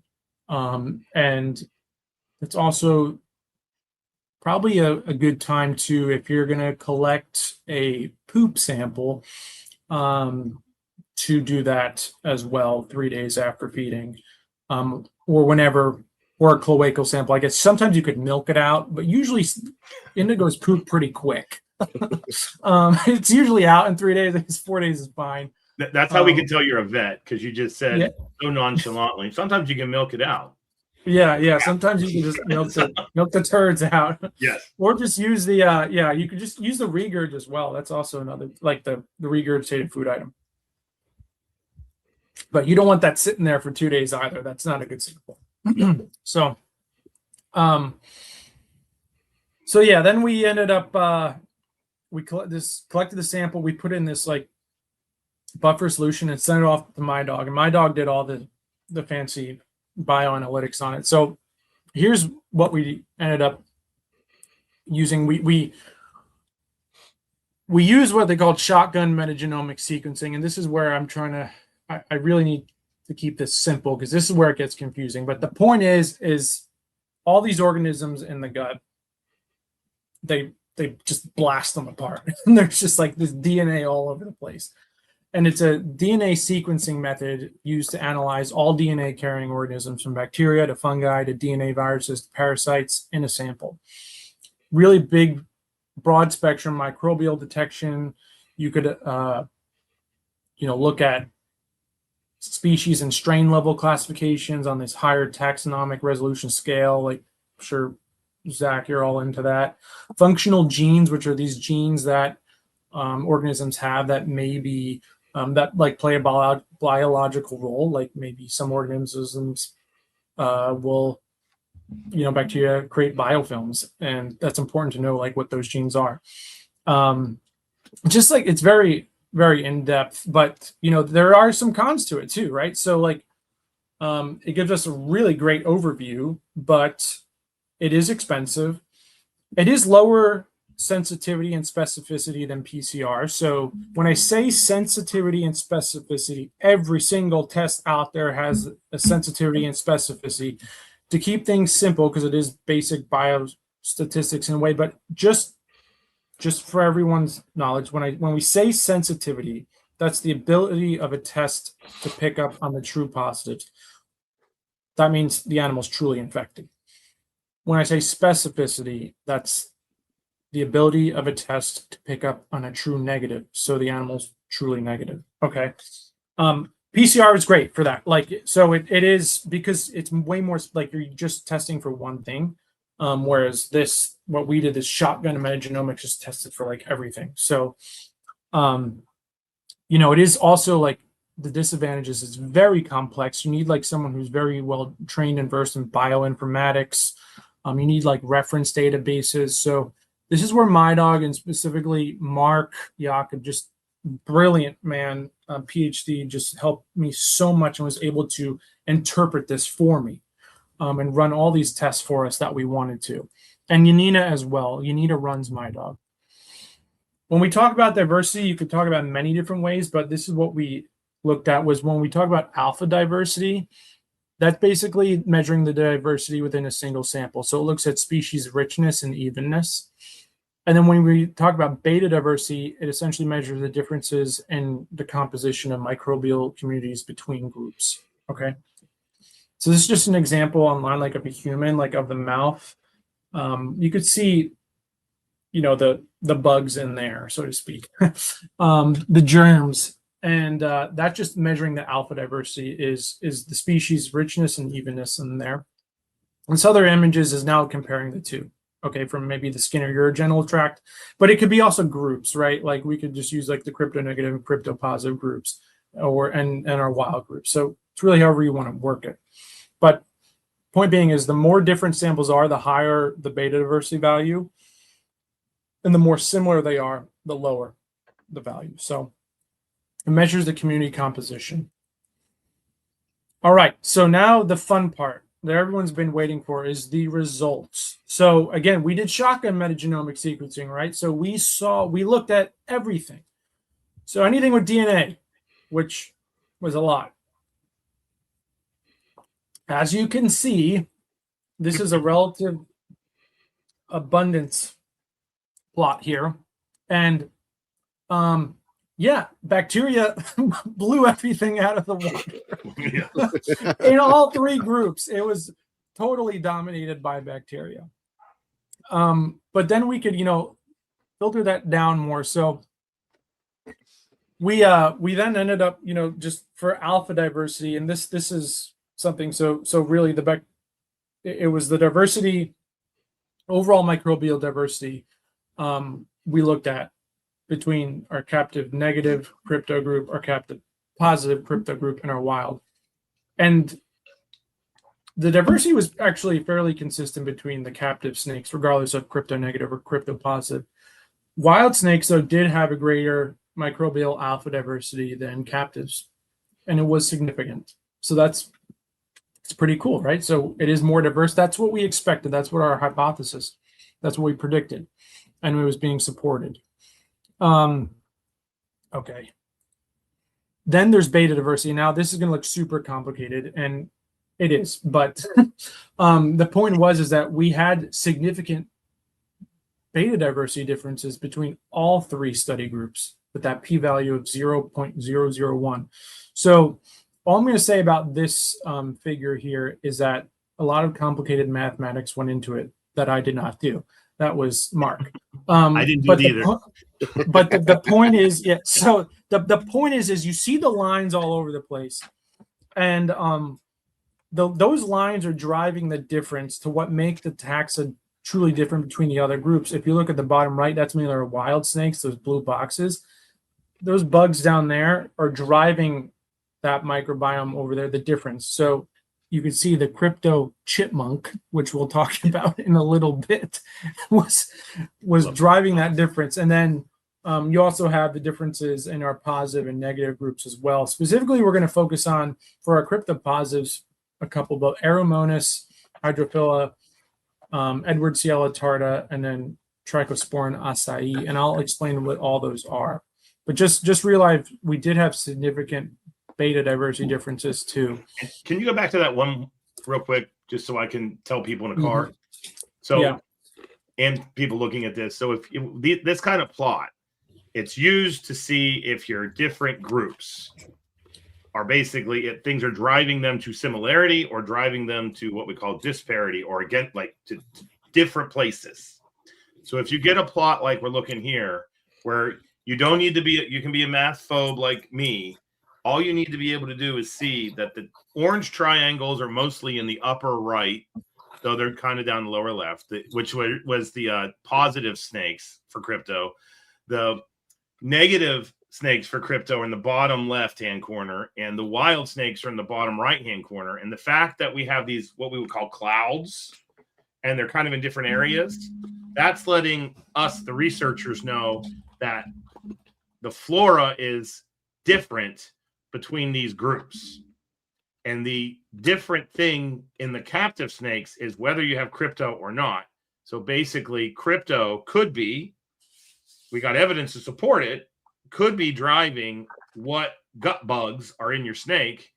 And I want everybody, before we move on, to just think about what those gut bugs are doing, because Chris has already talked about it. You need some of those, you need a lot of those to digest your food effectively, or absorb your food effectively, or they work together and make the environment better for another bug that does something. So long story short, with this figure, crypto is definitely having an effect on the overall diversity of the organisms in the gut. Or sorry, the organisms, my dog people, the organisms in the cloaca. So yeah. So, and that, thank you, Zach. Feel free to interrupt whenever. Sure. And Clint, you could interrupt too, but I need this. I don't want to lose you. Zach was explaining it to me just then. Yeah. That's what was happening for everybody. Good. At the end, don't worry. We'll make it all very clear, as clear as possible, right? But so again, people are gonna be like, okay, but you had started snakes, and then are they truly wild? Well, they're really. We compared the two. There was no significant difference in diversity metrics at all between them, or at least like to less than 0.05. Yeah. So just wanted to throw that out there. Also, something important is that in two other species, and Fiji banded iguanas and Texas horn lizards, they tracked goico microbiomes like before and after Head Start, and it took about 2 months for actually two separate species of lizard to kind of become similar to the wild populations, from the Head Start to wild, for the gut microbiomes in those 2 months. And they were looking at bacteria. But I just want to say that it adapts, right? It changes. So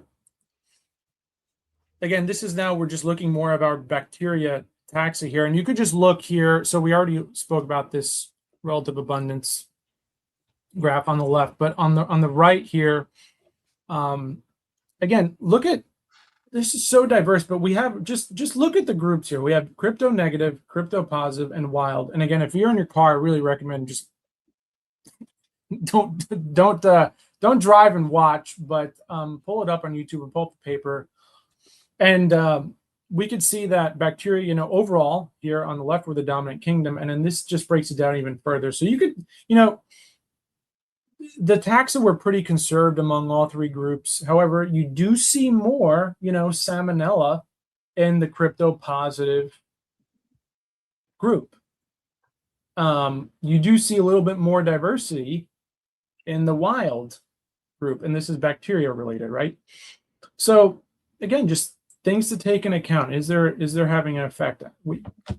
I'll tell you, looking at this, what I find most interesting, like I realize this is all on crypto, but the wild to the negative, I mean, to see how different that load looks there is that's, I mean, a big piece in itself. That I'm like, wow, that really says something about a varied diet, about all the other things. And it's, and again, I don't mean to go off on, a tangent, but when we think we're doing everything right in captivity and seeing this big difference in cloaca material is what I'll call it.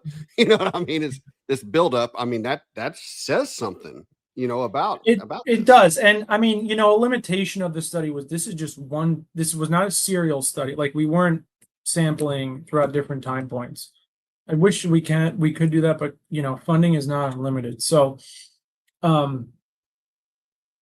it's just it's eye-opening just seeing these differences and very helpful too for someone like I like visualizations. This helps me interpret a lot. So that was our bacteria. Well, we went beyond that, right? Because we did shotgun metagenomic sequencing. We wanted to see what else was going on. So then Mark did this really fancy analysis here, which is LEFC. And the point, it just stands for linear discriminant analysis effect size.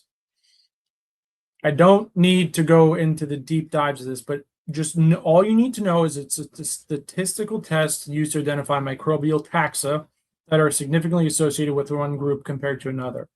So we use the term enrichment, okay? So when you do this test, so when you see enriched, that means a taxa occurs significantly higher amounts relative to the other group, essentially. So this is what I want to, this is, again, a key point in this lecture was in our crypto-positive snakes, we had a significant enrichment in Edwardsia latarda and Aeromonas hydrophila. These are two actual fish pathogens that are also zoonotic, but have been reported in wound infections. They can cause septicemia as well. And I know people think, wait, because they fed fish, but no, we did not have this in our negative captive group. Something is going on here. This is strongly suggestive, and it's significant too. So p less than 0.05. There's a paper that came out in 2001 that demonstrated prolonged colonization of Aeromonas hydrophila and Cryptosporidium parvum. So the mammalian crypto, the one that dairy calves have, the one that veterinarians inevitably end up getting because of working with dairy calves and other people contaminated water. But there was potentially the paper suggested that there's a potential synergistic effect of that cryptoparvum and Aeromonas back in that 2001 study with mice. So keep that in mind. So then we looked at fungal taxa, right? And the wild snakes had a more diverse fungal taxa overall. It was significant. And I'll notice two things here. Ophidiomyces, so Ophidiocola, so the pathogen of snake fungal disease, was detected in all three groups. But one other thing is the cryptopositive groups, you could see this Trichosporin acai. That was detected exclusively in the positive snakes. And we'll talk about that here. So they did that same analysis. And there was also a significant enrichment of Trichosporin acai in the crypto positive snakes. That was a p-value of less than 0.05. So these trichosporin yeasts are everywhere. They're pretty common environmental fungi, but they are opportunistic and immunocompromised hosts. Often there's been reports of humans with HIV, AIDS that come down with this. They're often resistant to multiple antifungal drugs. And in reptiles, they tend to be associated with shell disease or disseminated systemic infections. Like in this photo here, you have this green anole, this poor green anole with these huge like nuchal granulomas and hematomas going on. And this is due to trichosporin. But, you know, it is just interesting because how it affects immunocompromised hosts. You know, crypto has been suggested that there is maybe some sort of immunocompromised component to it. Some people don't think as much, but we're going with, you know, sometimes the literature contrasts a little bit, but I just wanted to point that out there that, you know, especially in stressful situations, chronically, that leads to immunosuppression and then disease develops. So again, a very interesting finding here. So SFD now, like Ophidiomyces, this is, we saw this on quite a bit of few snakes, unfortunately, like the lesions. You know, it is an emerging fungal disease in North America. It is associated with skin microbiome dysbiosis, and it could have similar gut and cloacal microbial community interactions like that alter those communities. But we did disinfect the cloaca, the site, prior to sampling with 70% isopropyl alcohol soaked gauze. But the thing is that with, you know, these spores could be floating around all over the place. It could be contamination. We don't really know. That is, you know, you really need to go up further in the GI tract and get a biopsy-based sample to confirm. But what I'm going to say is if like somehow snakes are shedding SFD through the gut, that would be kind of crazy. I mean, they are eating other snakes, but I mean, again, I don't want to say that we need more studies. We need more evidence here. I would say that SFD is pretty easy to kill. If you do 70% ethanol, you know, on a surface, it does kill it within 2 minutes. But again, this is lab setting, not field setting. Okay, the moment everyone's been waiting for, what we've been talking about, here we go. So a protozoa taxa. So if you look at this, again, we had 30 snakes, right, that James had confirmed cryptopositive with gastric biopsy samples at one point in time. Well, only 2 showed up, were actively shedding oocysts at the time. Just goes to show how sneaky this little sucker is. It really complicates diagnosis, you know, with low-level shedding and intermittent shedding. And, you know, I just wanted to stress that we only had 2.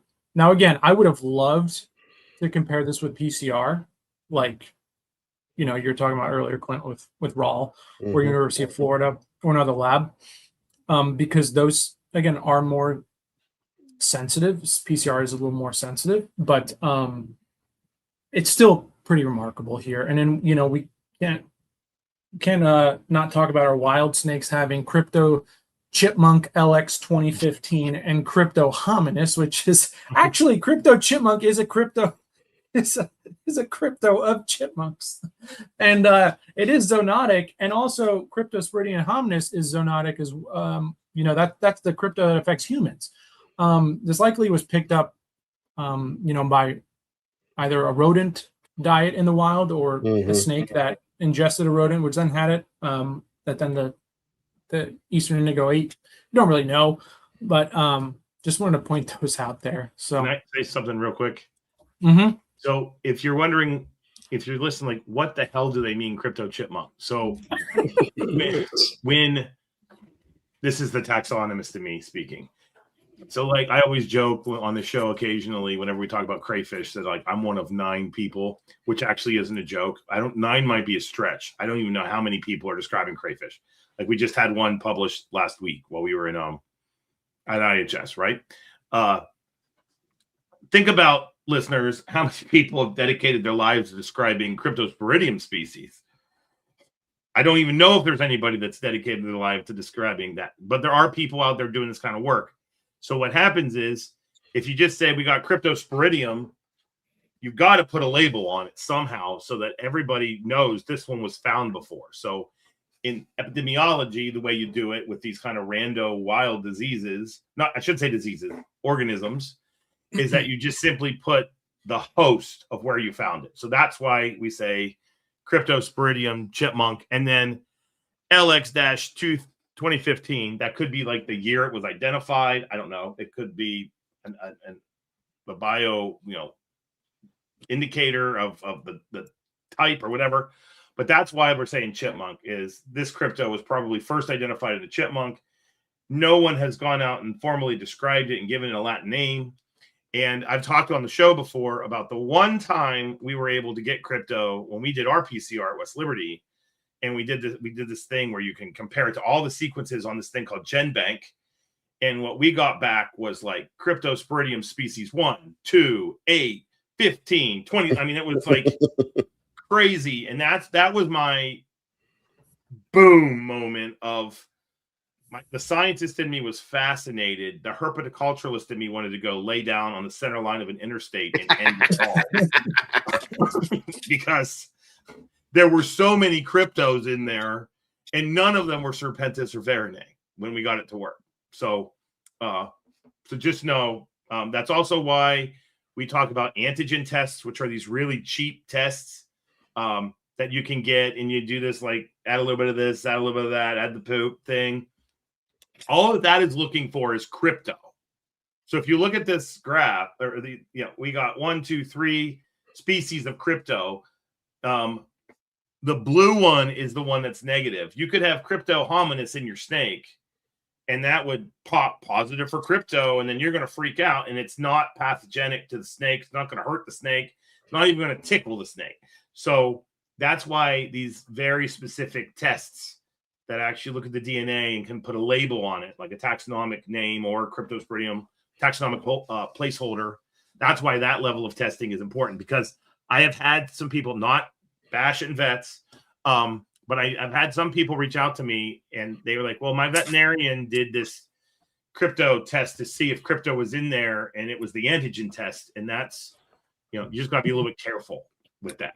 So, but here it is in the flesh, the science, so you can see. So, and thank you for the conversation. No I'd rather you guys chime in than me lecture the whole time. So then we looked at the viruses, right? And my God, there's a lot of going on. That's here. colorful. The point being is that they were all bacteriophages, which essentially are viruses that attack bacteria. So there's like this biological warfare going on inside these snakes that we just don't even think of, between viruses knocking out bacteria and trying to control them. And it's just a lot going on, man. And this is like, like the Dunning-Kruger effect. Yeah. Where it's like the less you know, the more you think you know, but then the more you actually know, the less you think you really know. Like that is what's going on. Now I'm like, what the hell is going on? Like it's just very complicated. But the point is that there was a lot going on. This was just phages. The whole thing was bacteriophages. Again, we only were able to look at DNA viruses. There are plenty of viruses that are RNA viruses. And in nematodes, real quick, if you want to go back to that. So I go back to my previous statement on a slide where, while yes, we see the positive snakes here that are lit up like a Christmas tree with all this stuff going on, but the difference in the wild to the captive negative continues to intrigue me. It's almost now, given I'm not going to pretend to fully know what I'm looking at here, right?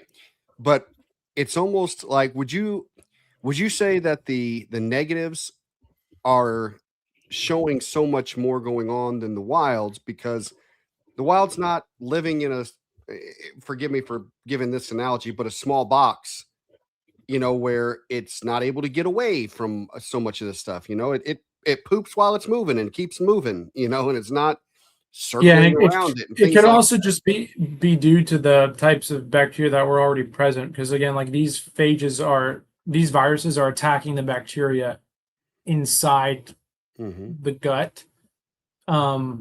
They aren't like these aren't like bacteria that are attacking the snake itself, like they're pathogenic to the snake. They're trying to really, it's just like a control mechanism for nature, right? There always has to be checks and balances. So these bacteria have these viruses that attack them. But as to why, yeah, there's something has to do with captivity for sure, I think. And actually, the cryptopositives have a pretty diverse bacteriophage diversity here, but it wasn't statistically significant though compared to the negative wild snakes. So yeah, there's just so much going on, and there's so much viruses that haven't been categorized either. So, and then I just want to say, like the nematodes too, it was interesting. There was the only nematodes found were all bug nematodes. Yeah.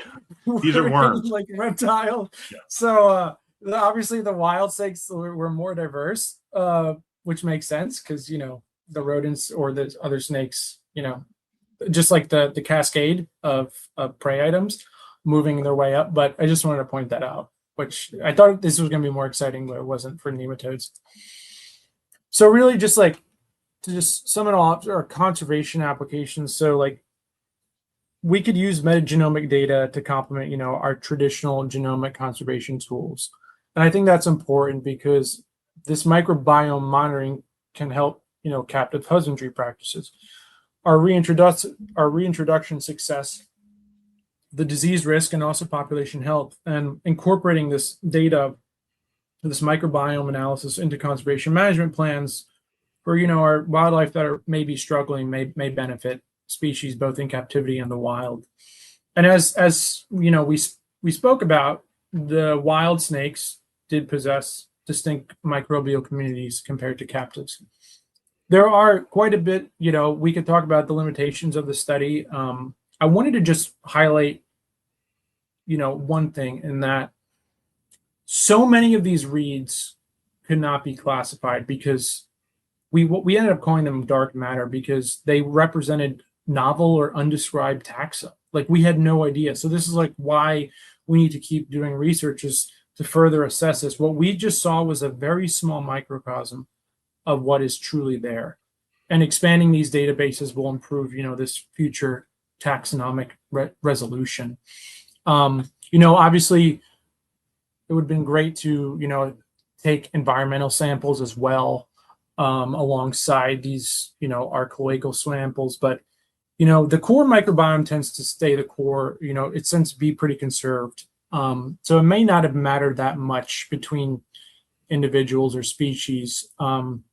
Like in Texas, horned lizards, they reported environmental microbes did not significantly contribute at all to the colloidal microbiome community. So they did look at this. Again, that's just one species of lizard. A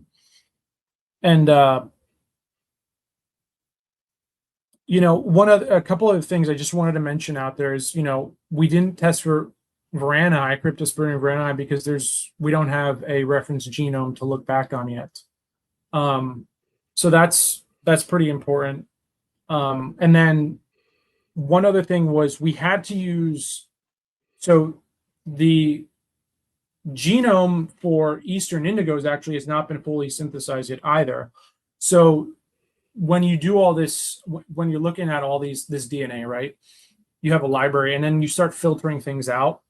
Well, we had to use the genome of Drimorchon coreus, which is the yellow-tailed cribo, as a substitute for host reading removal because there just is no Eastern indigo genome available at this time. So there really is not that much difference between those two species. We just need to throw that out there. Again, every study has limitations. I wish I could have compared with PCR. I really do. But again, funding and everything, you're going to run out.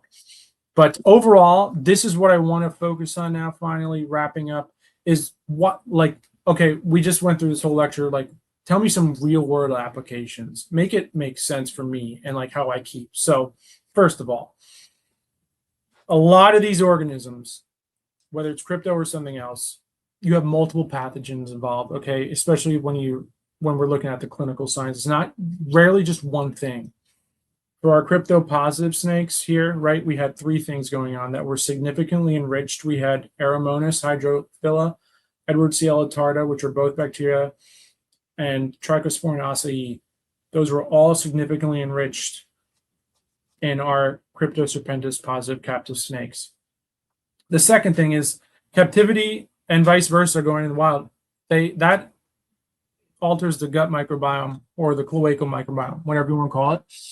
And this is, we have implications for wild collected animals, right? So reducing that microbial diversity may be a pretty poor indicator of captive care, number one.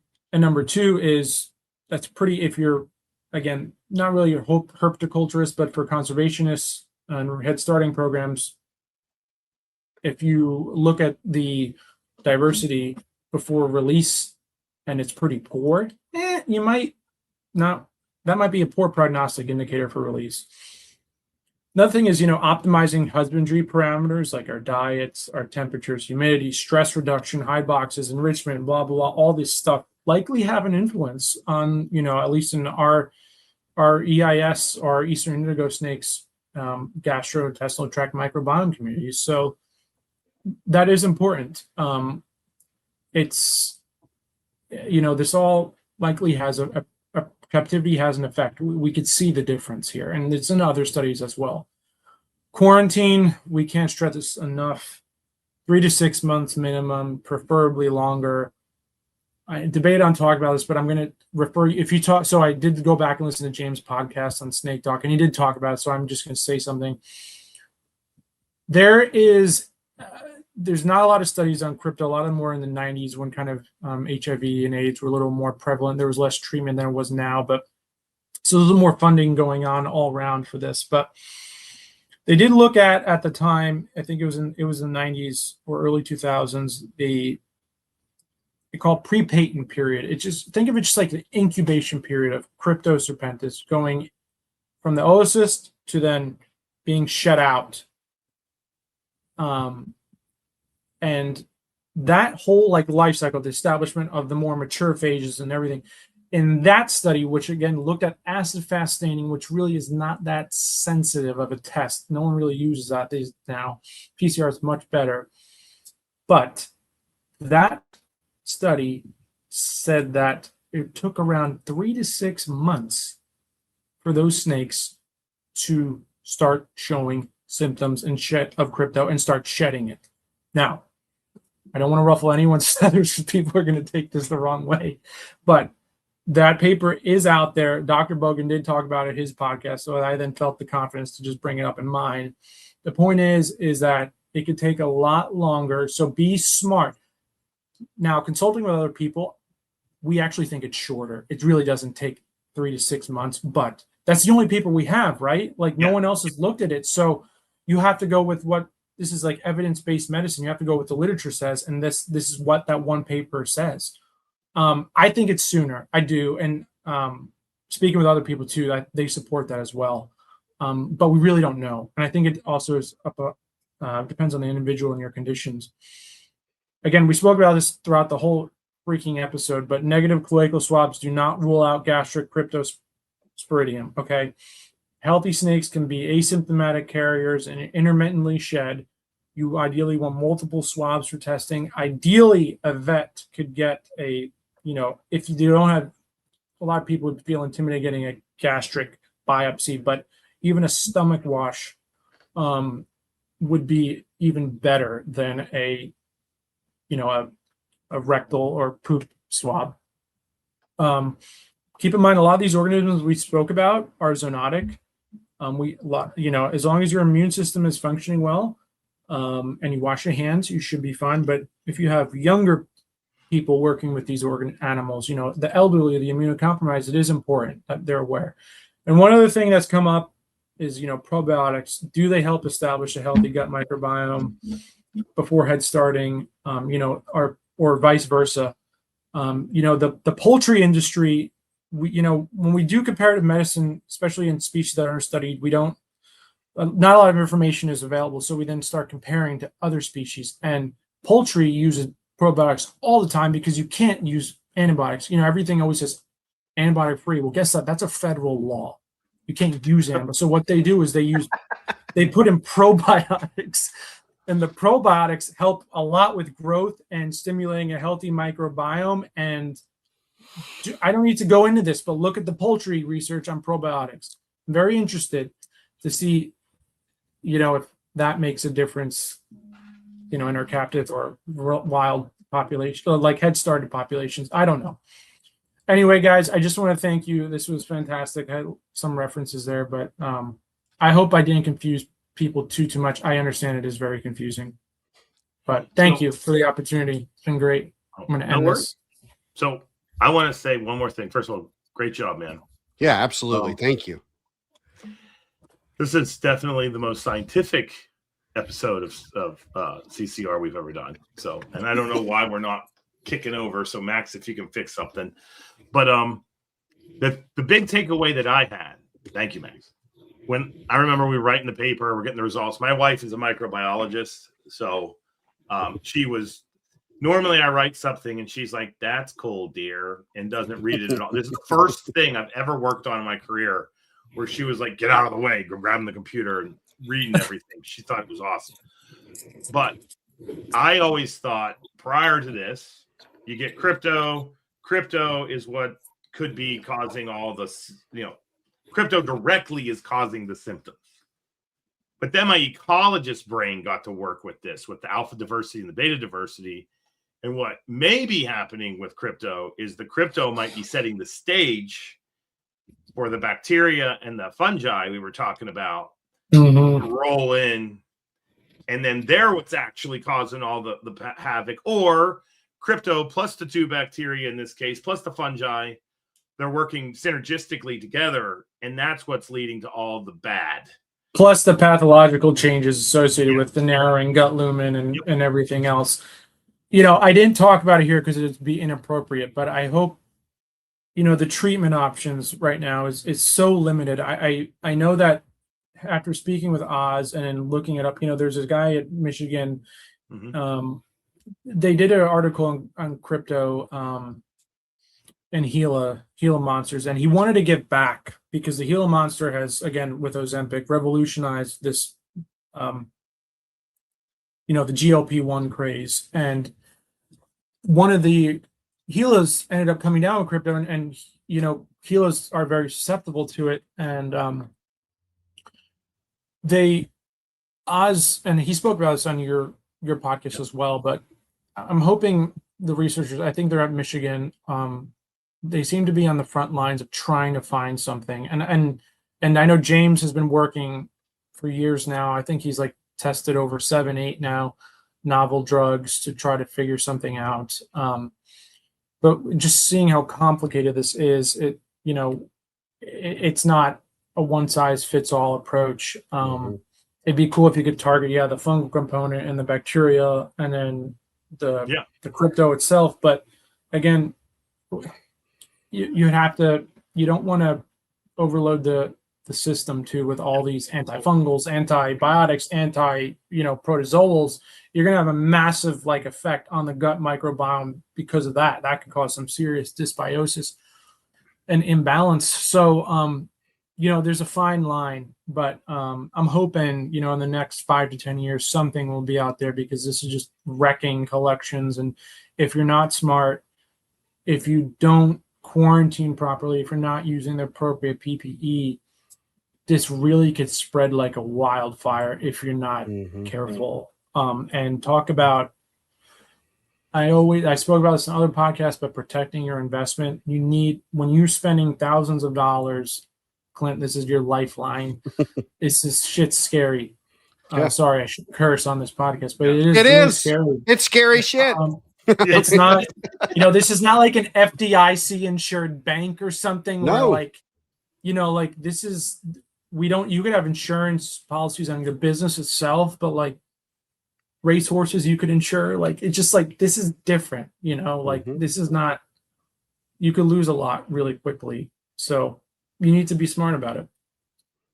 Absolutely. I fully agree. And, I think that's where, like you said, this is my lifeline, right? And I think that's where so many times the breeders have the mindset of, as long as I don't know it's there, it's not there. And I I think don't that understand that. it's well, but whenever there's such a financial piece tied to it, that's where that comes from. Where it's, and again, we talk about the scarlet letter, we talk about all the negative that comes, with a positive result. Then and if that animal is positive, there's a very good chance there's going to be others positive. And if there's positives in the room, then okay, well, who wants to buy babies from that individual if there's positives? Even so, I mean, there's so much that is scary there, that I understand their hesitation. And I think one of the reasons that I feel comfortable doing this and being so public about going through our testing is, I mean, Zach, you've seen it. You've seen how segregated our collection is. You know what I mean? So a positive in this room doesn't translate to a positive in this room, or positive in the nursery, or you know what I mean? It's not. I'm not going to panic if and when we find something. And that's what, I guess the advice is really out there for everyone. Don't panic. Work the process. Work the process. It is something that sucks, and it's there. As Chris was just telling us, there's no cure right now. It's funny, as you were saying, all the things that we're seeing there, my mind's going to how there's, certain diseases that we have in humans that, yeah, we can't get rid of them, but we can treat the symptoms. We found ways to treat because we know more of what's going on. And maybe that is our first step with crypto, is where we are able to develop things that at least treat the symptoms and can either prolong the life or, Well, and that you have to make that decision if you want like a crypto right. colony at that point, because they could be reservoirs for their entire life and intermittently shed. Yep. And I know that, and again, that podcast I keep talking, everyone should listen to episode 92, Snake Talk. I think James he mentioned quite a few crypto positive animals that have actually like been able to, he tested with gastric biopsy, like the gold standard, and then they pop positive, but then they were able to like get over it, which is so rare. That is something is going on. That's rarely. So what we call that, like, rarely is crypto self-limiting in snakes. Usually it's terminal. The self-limiting disease is just, or like a pathogen is something like, like we get like a stomach bug, right? It's usually like a norovirus. And like, you get over it and that's it. And with even cryptoparvum humans, as long as you're, immunocompetent, not immunocompromised, you should get over it fine. You may need some meds, but most people should. But with snakes, most of them don't get over it. They're going to die, and they're going to keep shedding it until death, and they're going to suffer, and they're going to go down this horrible, horrible like death that really is just brutal to deal with. I think the biggest thing is obviously testing, but quarantine. And I'm not talking like, I would say minimum 3 to 6 months. Oz, in that recent conference I was talking about, he was saying 6 to 12. I mean, it is a long time. It's painful, and sometimes you just, like Clint from business, you got to move animals out. Like it just, it's a risk you take. But I mean, then again, if you have good PPE, though, even in your regular colony, you can limit the spread, like Zach, you've spoken about. Yeah. The tongs, limiting it to each rack. After that, I'll spray it, for mine, I'll spray mine with the peroxide, which, again, everyone, we even talk about this because, again, like, it's just so involved with this, but 6% or more peroxide, 20-minute contact time will kill it. Just wearing gloves, maybe if you have too many racks, you could, do a glove. I do it between snakes. I just, because I don't like have thousands of snakes, but I do, change between snakes. But, like if you do it per rack, I would still, like, so many people just handle snakes and do whatever. If I bare hand. This is like hypochondriac.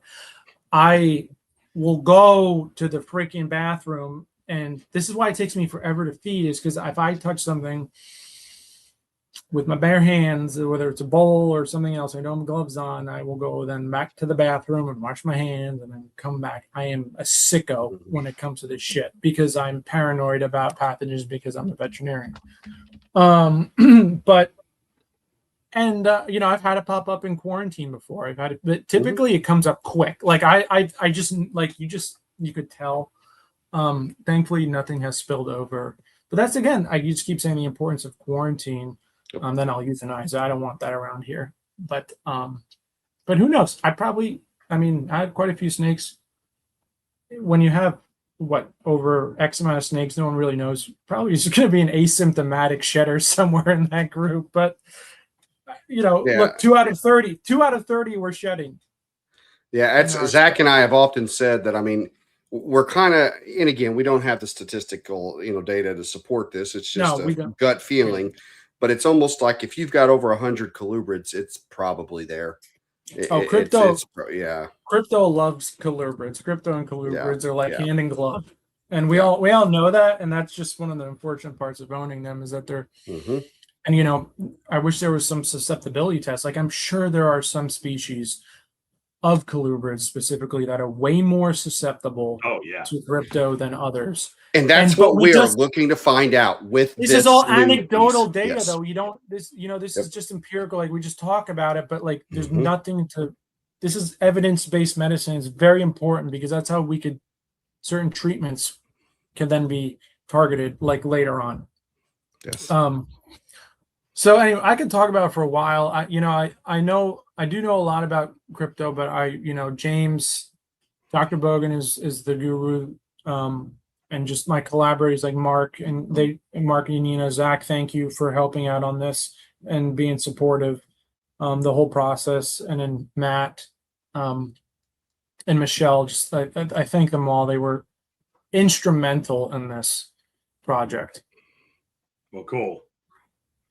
Well, that was one hell of a hour and 40 minutes there, my friend. I know. I think we went a little over, but that's fine. No, all good. I like these science episodes. This was good.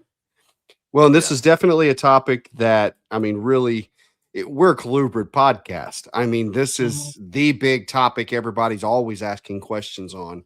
And it's one that we will periodically have episodes on as new information emerges. Hopefully with what we're kind of trying to get in place now with some of this research, and we'll bring more collaborators into that project to expand that research, more testing facilities and whatnot. Then I think we may have even more data to kind of put out there to for further studies. So we really appreciate you coming on. It was great. Thank you for inviting me. If people want to reach out to you, maybe in like a month, given you're probably going to be a father for the first time. In like 5 days. Yeah. But if people wanted to reach out to you, how can they do that? Yeah, they could contact me on Instagram. I am pretty active there at Pelican State Reptiles. I am on Facebook, but I don't know. It's not really, an animal supported platform, so to speak. Or you could email me at cbrown77@tulane.edu. And if you guys, I really just encourage people to read about it on their own time, listen to people who are knowledgeable and experienced with it, like Dr. Bogan, and other researchers out there. Read the literature if you have access to it. If you don't, I'm sure you could email, Zach or me, or someone could support the journal articles, get books. Just there's so much nonsense out there on these Facebook groups and all this fear mongering, and you just have to be smart about it. Buy veterinary books. This is not just a crypto thing. It's truly like disease prevention, like how to appropriately quarantine, how to appropriately look for diseases. It takes time. You will fail. Things will pop up. That's inevitable. You're dealing with living things. You have to be smart and educate yourself, and don't believe everything you read on Facebook. Sure. That's just good So- advice, period. Yeah. And Yeah. luck. All righty. Okay. Clint, where can people find you? You can always see everything we have available at Metazotics.com. Feel free to use coupon code CC Radio at checkout. Save yourself 5%. Again, all veterinarians, as I mentioned earlier, asking for your help on helping this project move forward. So please feel free to email me at metazotics@gmail.com. Any of the most common things that you see in terms of things that should be tested for. We would be greatly, greatly appreciative of that. Facebook, Metazotics, and Instagram, MetazoticsLLC. Okay. And for me, young person, you want to go to school, reptiles, sit in lectures like this all the time, hit me up at West Liberty or Z Loughman at westliberty.edu. You can find me on Facebook, Zac Loughman, and on Instagram, Dr. Crawdad. And don't feel like you got to do a formal introduction through email. I am the exact same guy you see here when I'm in my email. It's easier and I will be faster if you actually reach out to me through social media. So please do that. And so with that being said, be it morning, afternoon, evening, or night, whatever time of day it is, have a good one. And we will catch you on the next episode of Colubrid and Colubroid